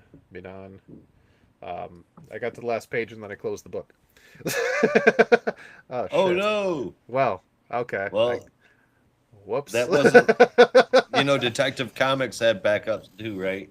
I think I saw the Detective Comics backup, yeah, but I guess I just didn't realize this had a backup Fun. because I was reading it digitally, and I got to the last page, the end of the story. I'm like, all right, close this. I got to get back to work. All right. Well, I Fuck. can. All right. Well, I'll get into this story for now. Kind of picking up where we left off in the last two issues because the timeline is starting to correct itself now. Future Grodd is in the body of past Grodd, and he has gathered the past versions of the Legion of Superheroes. No, Legion of Supervillains. Legion of Doom. Legion of Doom. Thank you. You're welcome. I knew it was Legion something. What the? Why couldn't Yeah, I this remember is that? this group in particular is the Legion of Doom. Legion of Doom. Yes, thank you. And this Legion of Doom consists of Lex Luthor, Bizarro, Captain Cold, Scarecrow, Cheetah, Sinestro, Black Manta, Joker, and Grodd. Ungrown. Heavy on the Batman villains, and Superman villains, I guess. But that's neither here nor there. They need some power. He's having a hard time convincing this group of villains that he is who he says he is, and he is from the future, and they all fail. And that is why he's come back to the past to make sure that they do not fail again. He wants to bring them with him to the future so they can attack the Justice League that he knows them to be, which is a very much unlimited roster, so to speak. And even using the power of Sinestro's ring and his mind is able to show them glimpses of their own futures where they're disheveled, broken down, captured, or just a shell of their former self. So all the villains now realize that maybe he is telling the truth, and they decide to work together. With that, they hatch With three the power plans. of friendship. Exactly. They hatch three plans to capture three different time travel devices. First off, in Central City at the Flash Museum, Bizarro, Lex Luthor, and Captain Cold have encased the Flash in a block of ice as Bizarro is trying to activate the cosmic treadmill. Superman heads his way, though, and gets in Bizarro's way. Grodd and Lex, meanwhile, have a back and forth about whether or not they should actually keep the cosmic treadmill going. Lex says it's going to fail. It might even blow up if Bizarro keeps going. And Grodd insists, no, you need to keep it going. Uh, Over in Ivy Town, I believe. Yes. Yes, Joker and Scarecrow have gone to the laboratory of Professor Nichols to not exactly steal some time ray, but as Grodd wants to do, take the tachyon energy out of the time ray. Scarecrow thinks that's a dumb idea because why don't we have just a giant ray gun? Because we should have a ray gun. Fucking Scarecrow. That's all he cares about. I want a ray gun. Yeah, man. I think we need a ray gun. You fucking give me a ray gun, man. Grodd gets really pissed off. We don't need a ray gun. Punching a wall. That's one of my favorite moments of this entire week. It's like, I'm going to turn this Craig. car around right now.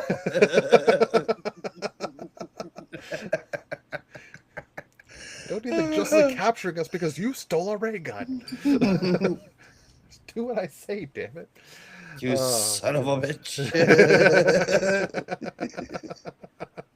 Oh, yeah, so needless to say, Scarecrow does not empty the tachyon energy out of the ray gun because he's stopped by Batman and Robin. They do, between the two of them, try and get a step up on the dynamic duo. Batman goes to take care of Joker, and that's when Scarecrow decides he's going to use his little ray gun and tries to blast Batman, but hits Robin instead and sends Oh, Robin no. who knows when. Robin's disappeared. Batman's all Robin turned what? around. Robin's disappeared. Disappeared. Okay. Yeah. Thought you said disappeared. No. And in the third little mission, this one's in Ivytown, sorry, so I don't remember where the other one is. In Professor Hyatt's laboratory, we have Cheetah, Black Manta, and Sinestro working together to take Tachyon energy out of a time pool. That one I'm kind of confused about. I know I've heard of the time pool. I don't know what a time pool is or what it does or how it works. I just know it exists. I hope we can get into that after. Um, the dynamic duo didn't have anybody else to split up with them to go take on this group, so they call for backup, and this backup is in the form of one Plastic Man who gets in there and is able to make pretty quick work of Cheetah and Black Manta. Is having a bit of trouble with Sinestro, who's using his ring, activates the time pool, and is nearly melting Plastic Man in the time pool water, I guess. But then, surprise, surprise, in comes Hal Jordan, itself. Green Lantern, who saves Plastic Man and tries to fight off Sinestro. Goes only so far, but I actually, hang on. Shit, that didn't make sense. So, oh, okay, that's what I missed. Yeah, Sinestro punches him out, and that's when Black Manta calls to Sinestro. We've got what we need. Let's get the hell out of Dodge. Flash was defrosted by Superman. Meanwhile, he takes down Captain Cold. Grodd gets through to Lex. Bizarro gets back in the time treadmill, the cosmic treadmill.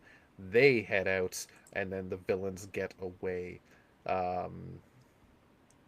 Yeah, they all meet up after, and this is when the quote-unquote Justice League, the heroes that they took down, show up, but Grodd had a backup plan in Pythoness, who has died in the future, but in the time being is still incredibly powerful, and using her own abilities is able to make the heroes forget any of this happened, that they never saw the villains, never saw any of the time heists, I guess you could call it, happening, and even forgetting that Pythoness cast a spell on them, and including Cheetah in that as well, because they needed a fall guy. So Cheetah's included in that spell. She will forget everything as well, and the heroes will pin it all on her. Sorry, what were you I didn't know that Cheetah was gonna forget. Yeah, no, she was made to forget everything as well. So she can't just say, it wasn't me, it was Grodd, I swear, go get him. Yeah. Even though at the end of it all, the heroes were like, it doesn't make sense. How could she attack 3 places at once? She's not that skilled. She's one person. But that's what happened. So I'm going to just let it go. Also, where's Robin? I don't know. I can't find him. Well, here's where Robin is. In the present day, in Justice League Watchtower, Robin shows up in front of Batman. And who's next to Batman? Nightwing. There's 2 Dick Graysons in one spot. Whoa. What's going to happen next? There's no telling, bro. Hilarity. Hilarity ensues. At least there fucking better be hilarity. You have 2 Dick Graysons in front of one Batman. God damn. Correct me if I'm wrong, but wasn't there an issue of World's Finest where he was like, I can't remember if he was playing a video game or drawing a sketch or something, and it had the name Nightwing. I gotta find it, but I remember that. I might have been in World's Finest Teen Titans. Maybe, yeah. Where he was like thinking about his future or something like that. Yeah. But yeah, that'll be funny. He'll like go to look at himself and like, oh shit, I was right. Oh my god. So I did do that thing. I did do but it. Clearly I Oh didn't go with the yeah. costume I thought I wanted. Yeah. Clearly Disco's dead. Damn it. It's as dead as Ska. Ska? What's ska? Ska? What's ska? You never heard of ska? You don't know ska? You don't know ska? You don't know ska? I set it up. I'll never turn my back on ska. Anyway, yeah, that's where our issue ends. Now I see the backup story. is John Stewart centric, and now I'm annoyed I didn't read it. Really, really quick. It's basically and help me out while I'm saying this, Rob, if you don't mind flying through it real quick. Brandon, you'll probably know too.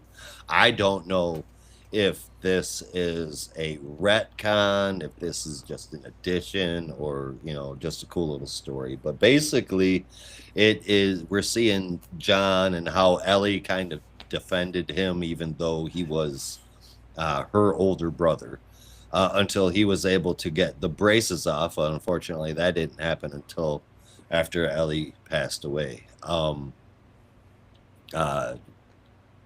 He became the kind of man that he is because it's what he thought he was supposed to do. And he was given the Green Lantern ring I think a week or a few weeks prior to what we see in a few weeks prior to what's going on in the book. It's basically a cool little backstory for when John Stewart first put on the ring. Hal Jordan shows up and John Stewart takes down a manhunter with a piece of scrap metal. That's when he decides, okay, after Hal Jordan's there and talks him into it, he decides he's going to put on the ring.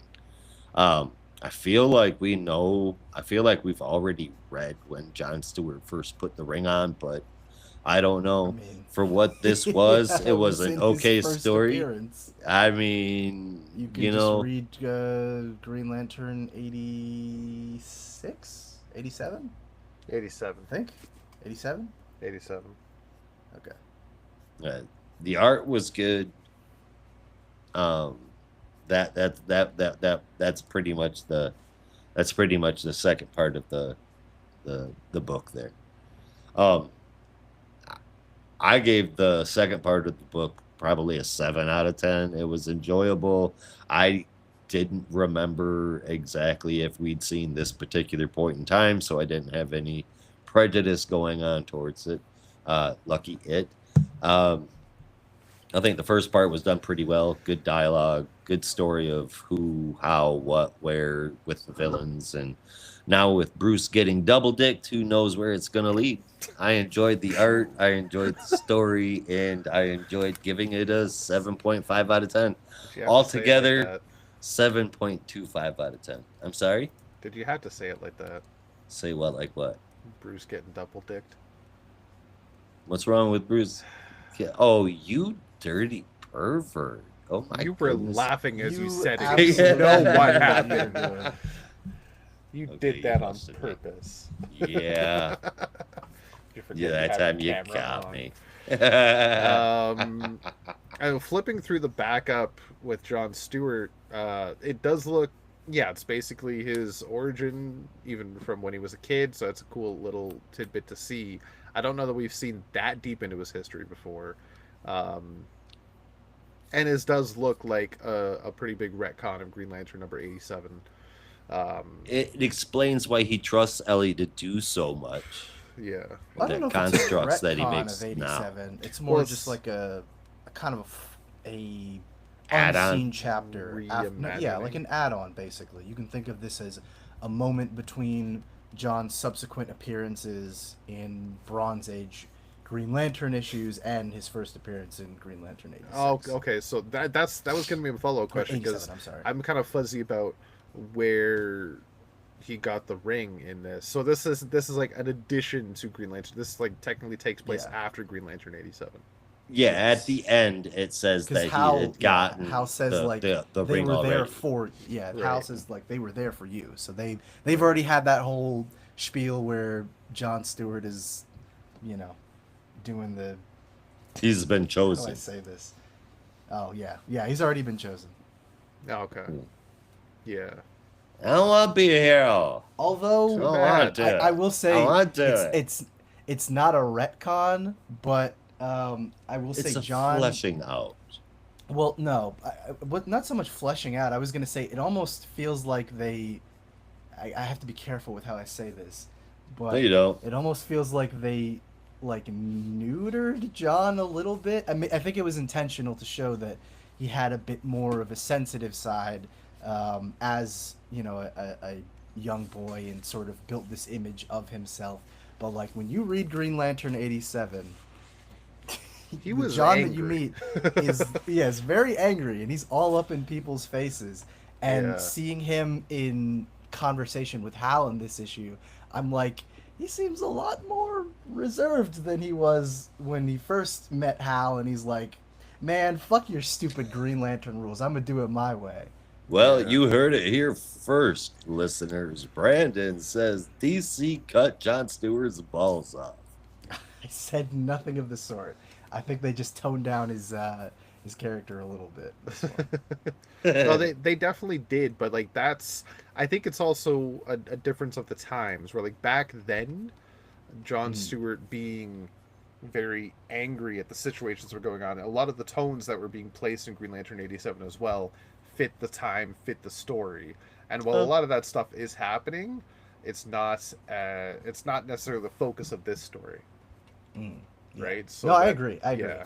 I think it was just, yeah, a little more of his character being perhaps a little more reserved than I would usually expect the younger John Stewart to be. But I hear what you're saying. Yeah. I'd still wouldn't mind seeing like that tough in your face John Stewart as well.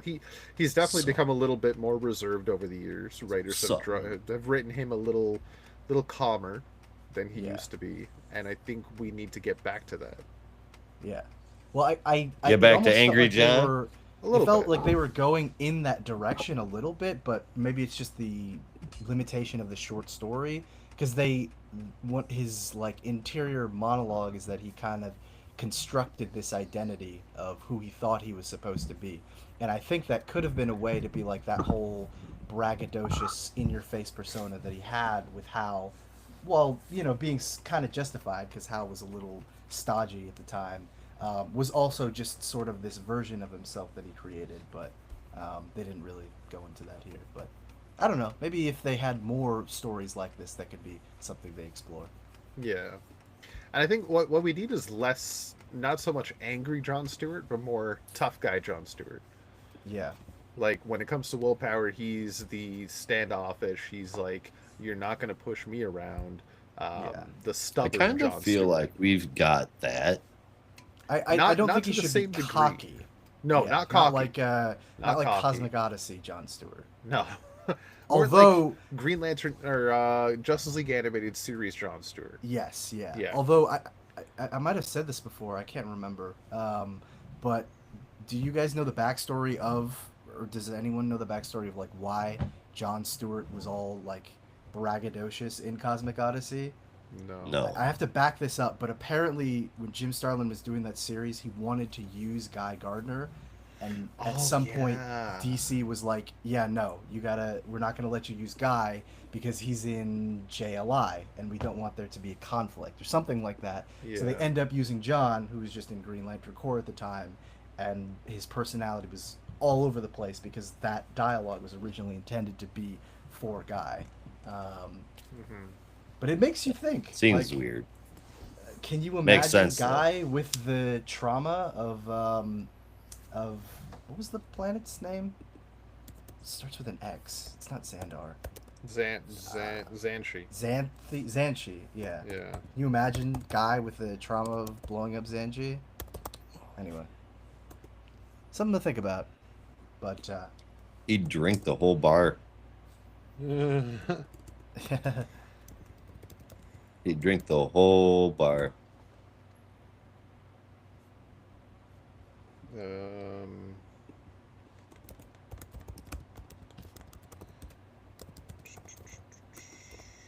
What? I'm just trying to find the name that I've been thinking about this whole time. What name?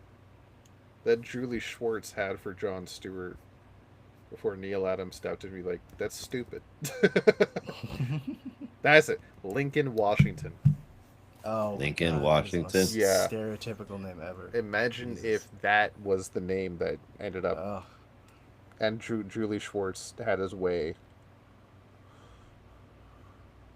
I'm Wow. glad they didn't stick with that one. Yeah. Yeah. Jesus That's Christ. Neil Adams came in and said, I want to make a new Green Lantern character. And at the time, the editor, Julie Schwartz, was like, okay, we'll call him Lincoln Washington. It's a black man, Lincoln Washington. He's like, that's stupid. That's I wow. Man. I think I've read the interview before. I think he went as far as, and it's been a while since I've read it, so I might be paraphrasing here. But he was like, "Do you have any black friends?" or something like that. Like Clearly not. none of them So, have names. Like Lincoln that. Washington, the Black Green Lantern. Yeah, all right. Jesus Christ. Sure. Yeah, and then Neil Adams Wow. fought hard to get Oh, the man. name John Stewart. He won, and here we are today. Yeah. Yeah. Thank goodness. There was a lot of fighting for John Stewart. There was a lot of fighting for Jefferson Pierce as well. Yeah. Good stuff, though. Thankfully, we've got both characters.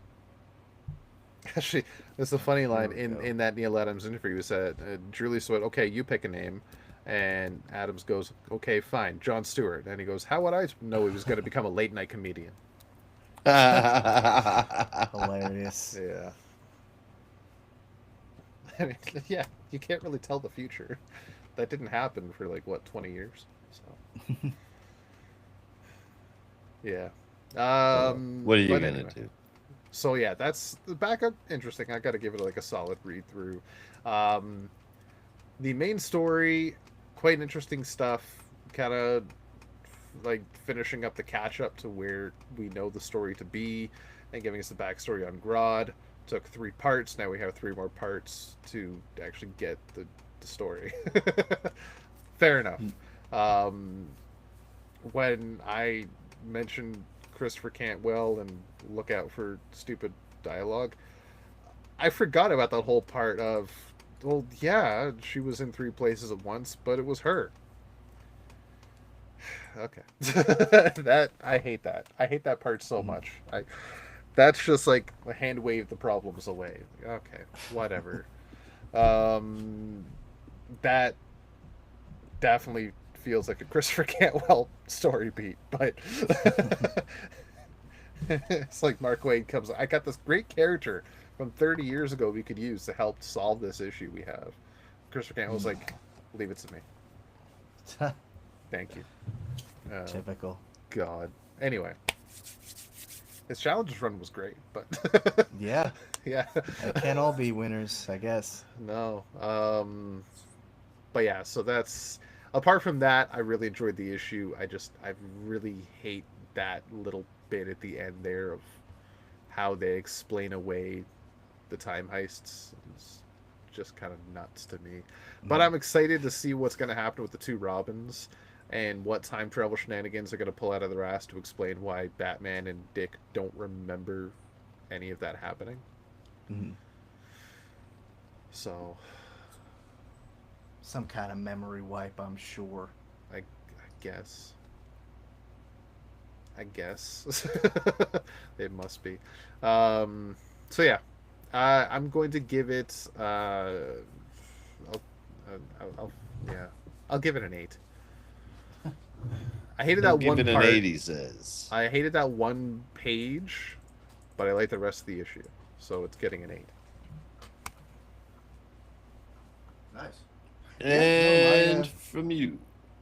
My score is pretty similar. I know in the past we've kind of talked about one of the stories. Whoa. Well, Brandon, you walked away. Brandon? Man. We can't hear you anymore. Either you walked away from the mic or the mic walked away from you. Well, I'm here. I don't know why it cut out. That's weird. Oh, it didn't cut out. It's like trailed away. Yeah. Oh, that's weird. So it's like you walked away and like you got quieter as you walked as you went on. Yep. So the mic Um, walked away from you then. Gotcha. The mic walked away from me. Yeah. Yeah. No, yeah, definitely felt like the story picked up pace here. And I hear you with that last page reveal, but honestly, I didn't mind it like too much, to be honest. Yeah, no, I don't know. I don't have too much else to add other than I am interested to see what the hell is going to happen with the young Dick Grayson caught in the present, seeing all these future versions of people that he knows. So, 8 out of 10 for this one. 8 out of 10 for this one. Right on. Excelente. Excelente. But what about the Now, next one? Bang. Grant Morrison writing Detective Comics. Whoa. That's going to be a joke that some people are going to get. No, it's not Grant Morrison, but it's the next best thing. It's Al Ewing writing yeah. the Detective Comics annual #1 for the year of our Lord 2025 of 12 of 6. Our- Yeah, we've made Our that Lord joke a million being times before. Keanu Reeves? What is this? Or He said our Lord and Savior Keanu Reeves? Keanu The Reeves? year of our Lord 2025. Keanu Reeves. Wait, hold on. Oh, the Lord is named 2025. The year of our Lord 2025. Okay. Duh. Got it. God, pay Oh, attention, dear. Rob. Jeez. Don't you hate it when you gotta explain simple things to some people sometimes? Yeah. I'm just happy you didn't say Canadians this time. I thought that was going to come out of your mouth. I hate it when you have to explain simple things to Canadians. I was about to fucking throw hands. You It's just such a didn't pain. call me just general people. That's fine. Yeah. Fuck with my country. Step up to me, bro. I'm gonna mess you up like a goose. Honk, honk, motherfucker.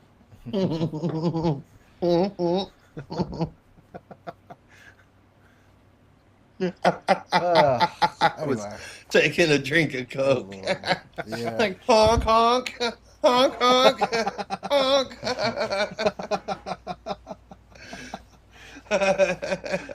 Excellent. Oh, that's gonna make me smile for a while. Awesome. You're welcome. So, Detective Comics, written by Grant Morrison. No. I'm sorry. Written by Al Ewing.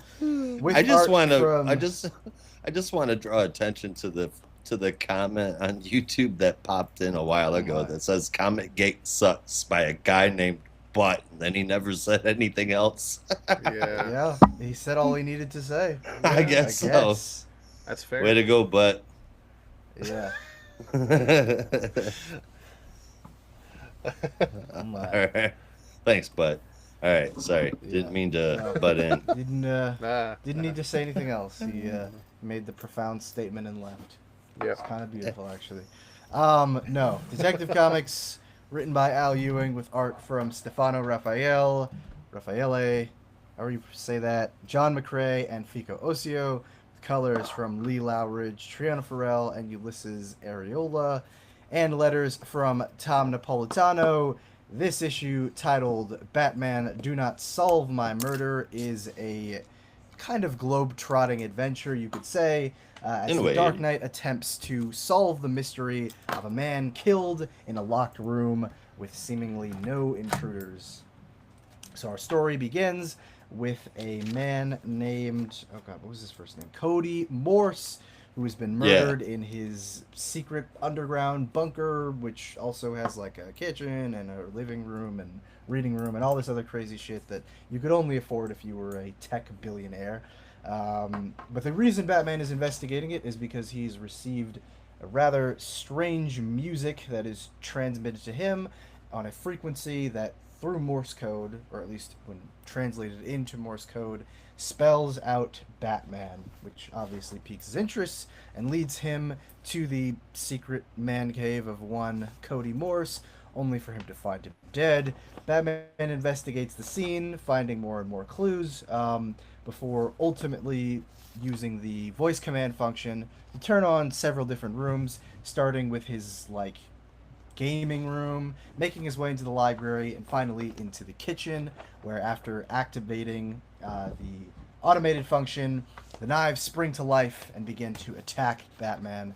And that's when, after managing to disarm all the knives, he notices there's something strange in the kitchen, and it ain't these knives. It's the fact that old Cody had 5 books that were the exact same. He opens them up and realizes that these are not the ordinary cooking books that they seemingly looked to be, but were in fact these strange physics texts by a man named Arthur Milligan called How to End the Universe, published in a small publishing like uh, firm or something in England. And Batman decides to Yeah. set off to England to find out the mystery of this. So after meeting with someone at the University of York, he discovers that it was a very small print run of a book that documented something called the observer effect, which basically means that by observing the phenomena of the universe, it could actually disrupt and destroy everything that applies in the universe, basically disrupting physics and the laws of physics as we know it. But only 5 copies were ever produced because everyone thought that the author, Arthur Milligan, was a total crackpot, and so he ended up having to publish them through a small publisher. All 5 copies, of course, were purchased by our good friend Cody Morse. I also forgot to mention that some of the pages were torn out of those copies, but Batman realizes that if there is 5 copies that were actually successfully published, there has to be a 6th copy, a proof of concept that exists somewhere. So he makes his way to the center of York, where he's still trying to get to the publisher, but encounters a little bit of supernatural resistance, um, or as they refer to it, angelic apparitions. But Batman, of course, being prepared to handle literally anything, is able to take down these strange apparitions who fire like concentrated forms of energy that fill you with negative emotions. Not really made clear, but he's Batman, so he's able to power through it. As he makes his way closer to the middle of the city, he runs into the villain behind everything, a man calling himself Mr. Mystic, who seemingly has omnipotent power while he's within the city of York.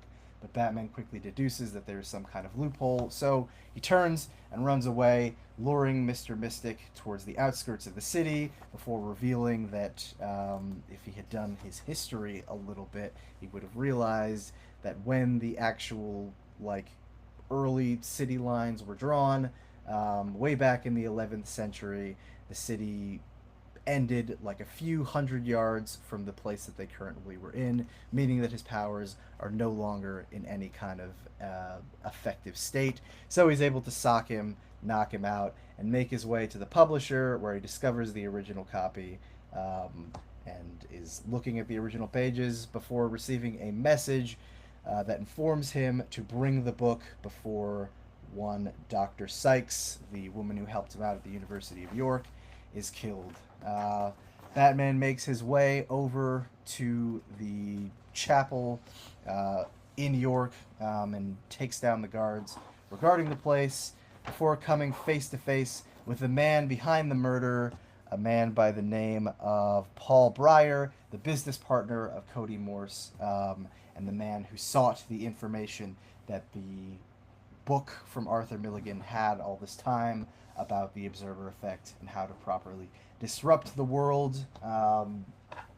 Looking for the pages, he basically sent Batman on this wild chase to acquire the book because the only person who knew the original contents of the missing pages was, of course, Cody, who was not giving it up.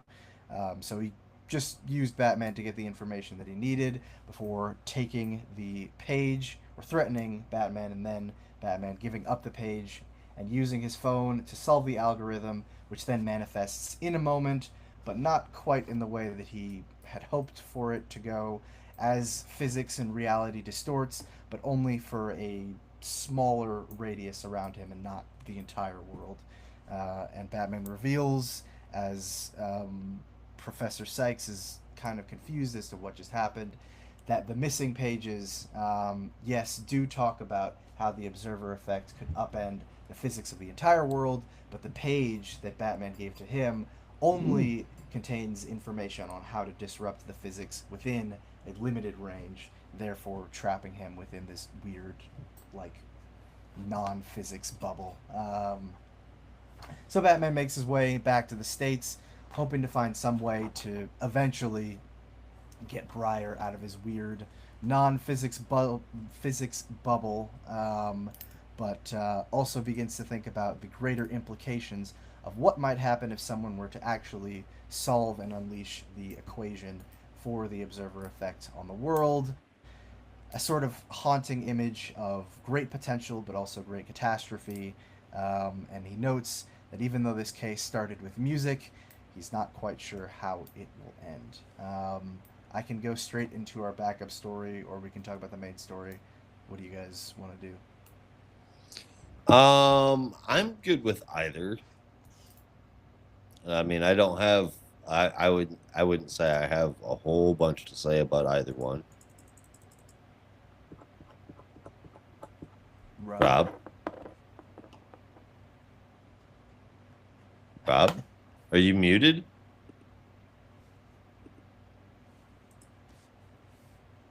Get right into it. Oh, Do the backup.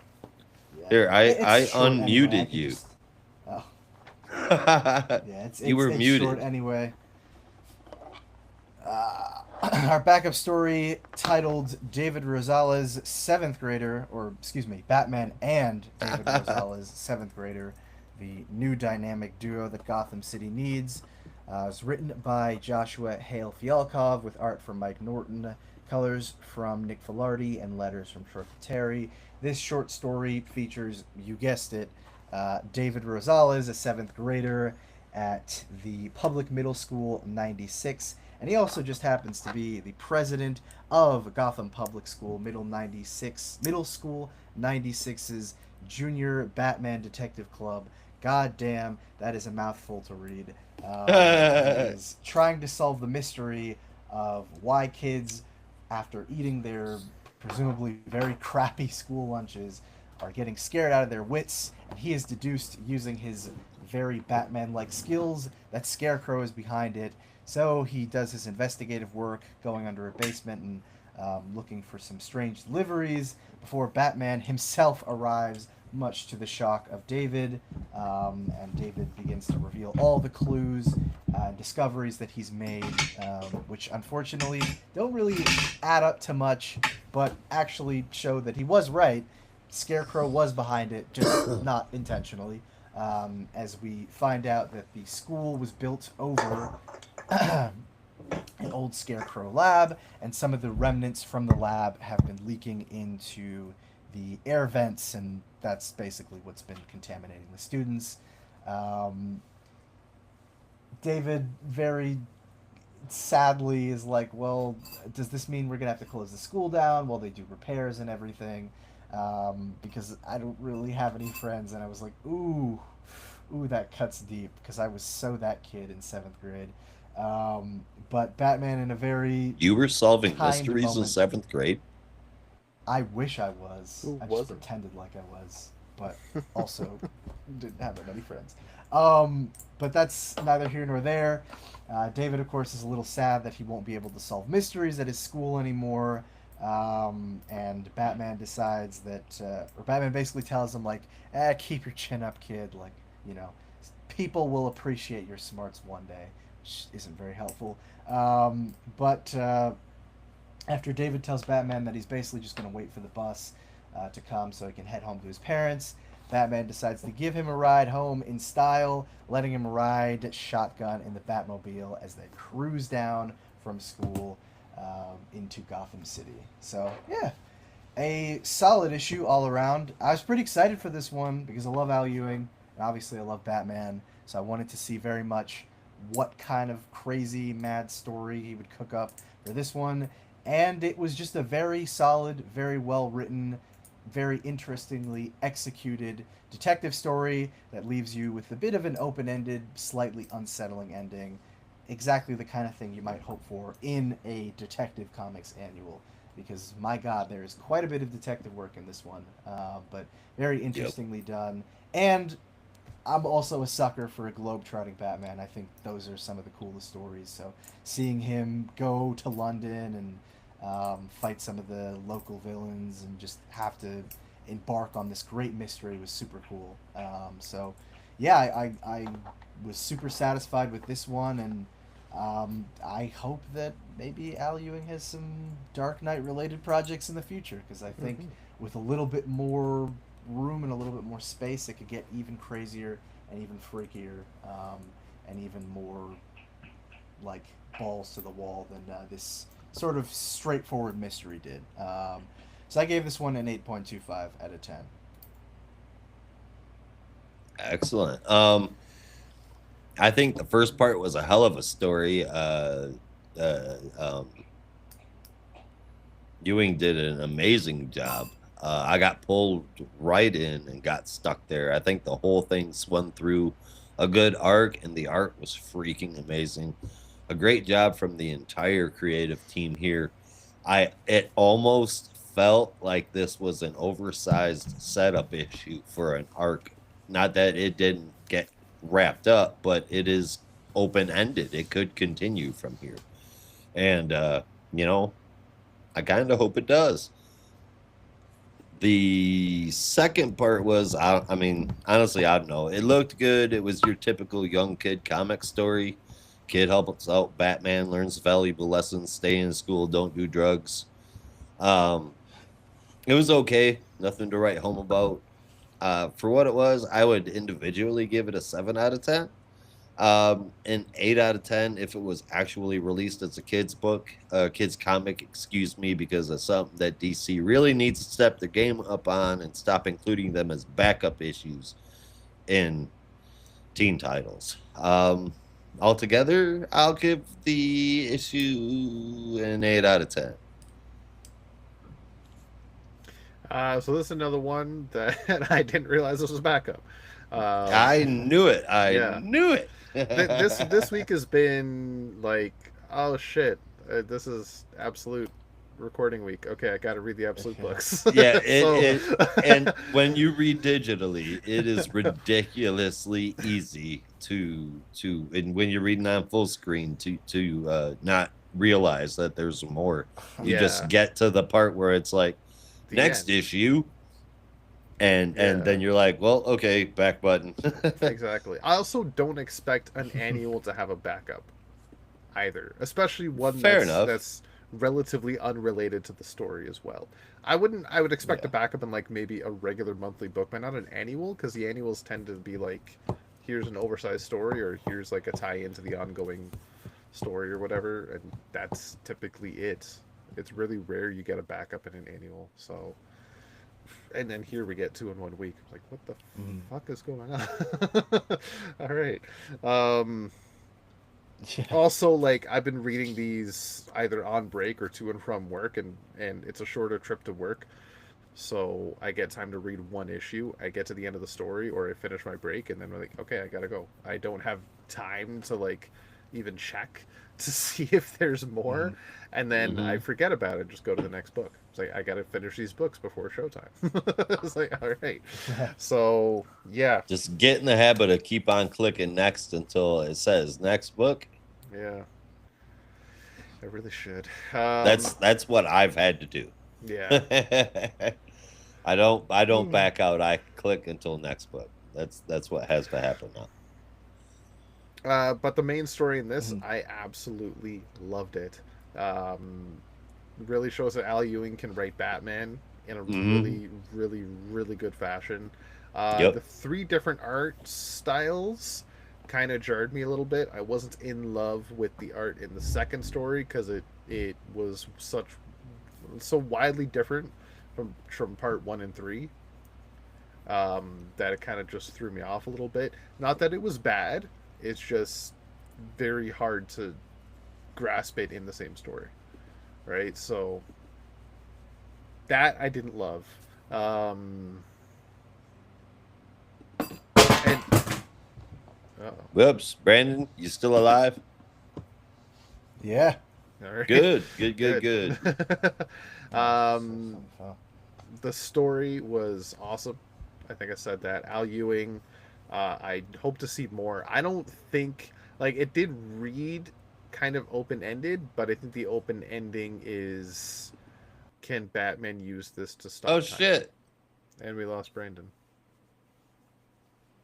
He did say yes, right? Like I wasn't hearing No, things. he did say yes, and then he just like I just dropped something, and like Oh, okay. hopefully his computer didn't die or something like that. Hopefully, hopefully. Hopefully, yeah. Or hopefully it was only his computer died. um, No shit. yeah. There he is! Yay! Where? And he's gone again. I didn't, Whoa. I didn't even see him pop up. What the What fuck? is going on? I don't know. Even you popped out for a second there. That was weird. I Anywho, see two me. you see The two of hell? you? Yeah, I only something see I is don't I only see you and definitely me. weird. Anyway. Yeah, there's something weird going on. Anyway. Yeah, because the open ending is like, is Bruce going to use these pages to like end reality? Kind of deal, right? I don't think that's a story that can be told. I think it's open ended to just be open ended. So I don't know that we're gonna get a follow up to that, even though it would be really cool to see. But that's a reality altering kind of story. So it'd have to be a pretty fucking big story if that was gonna happen. Um, but I do hope Al Ewing has more Batman on the way, because that was really fucking cool. And hopefully this is like an audition for him. You're muted,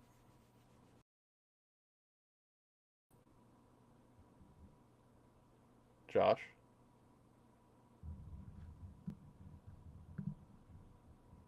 Say something. Now there's two of me. What is going on? I still can't hear you. What the fuck? This is creepy.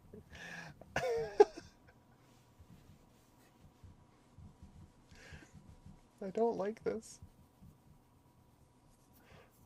I hear myself twice.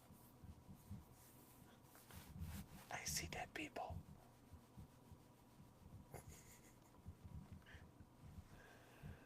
Okay.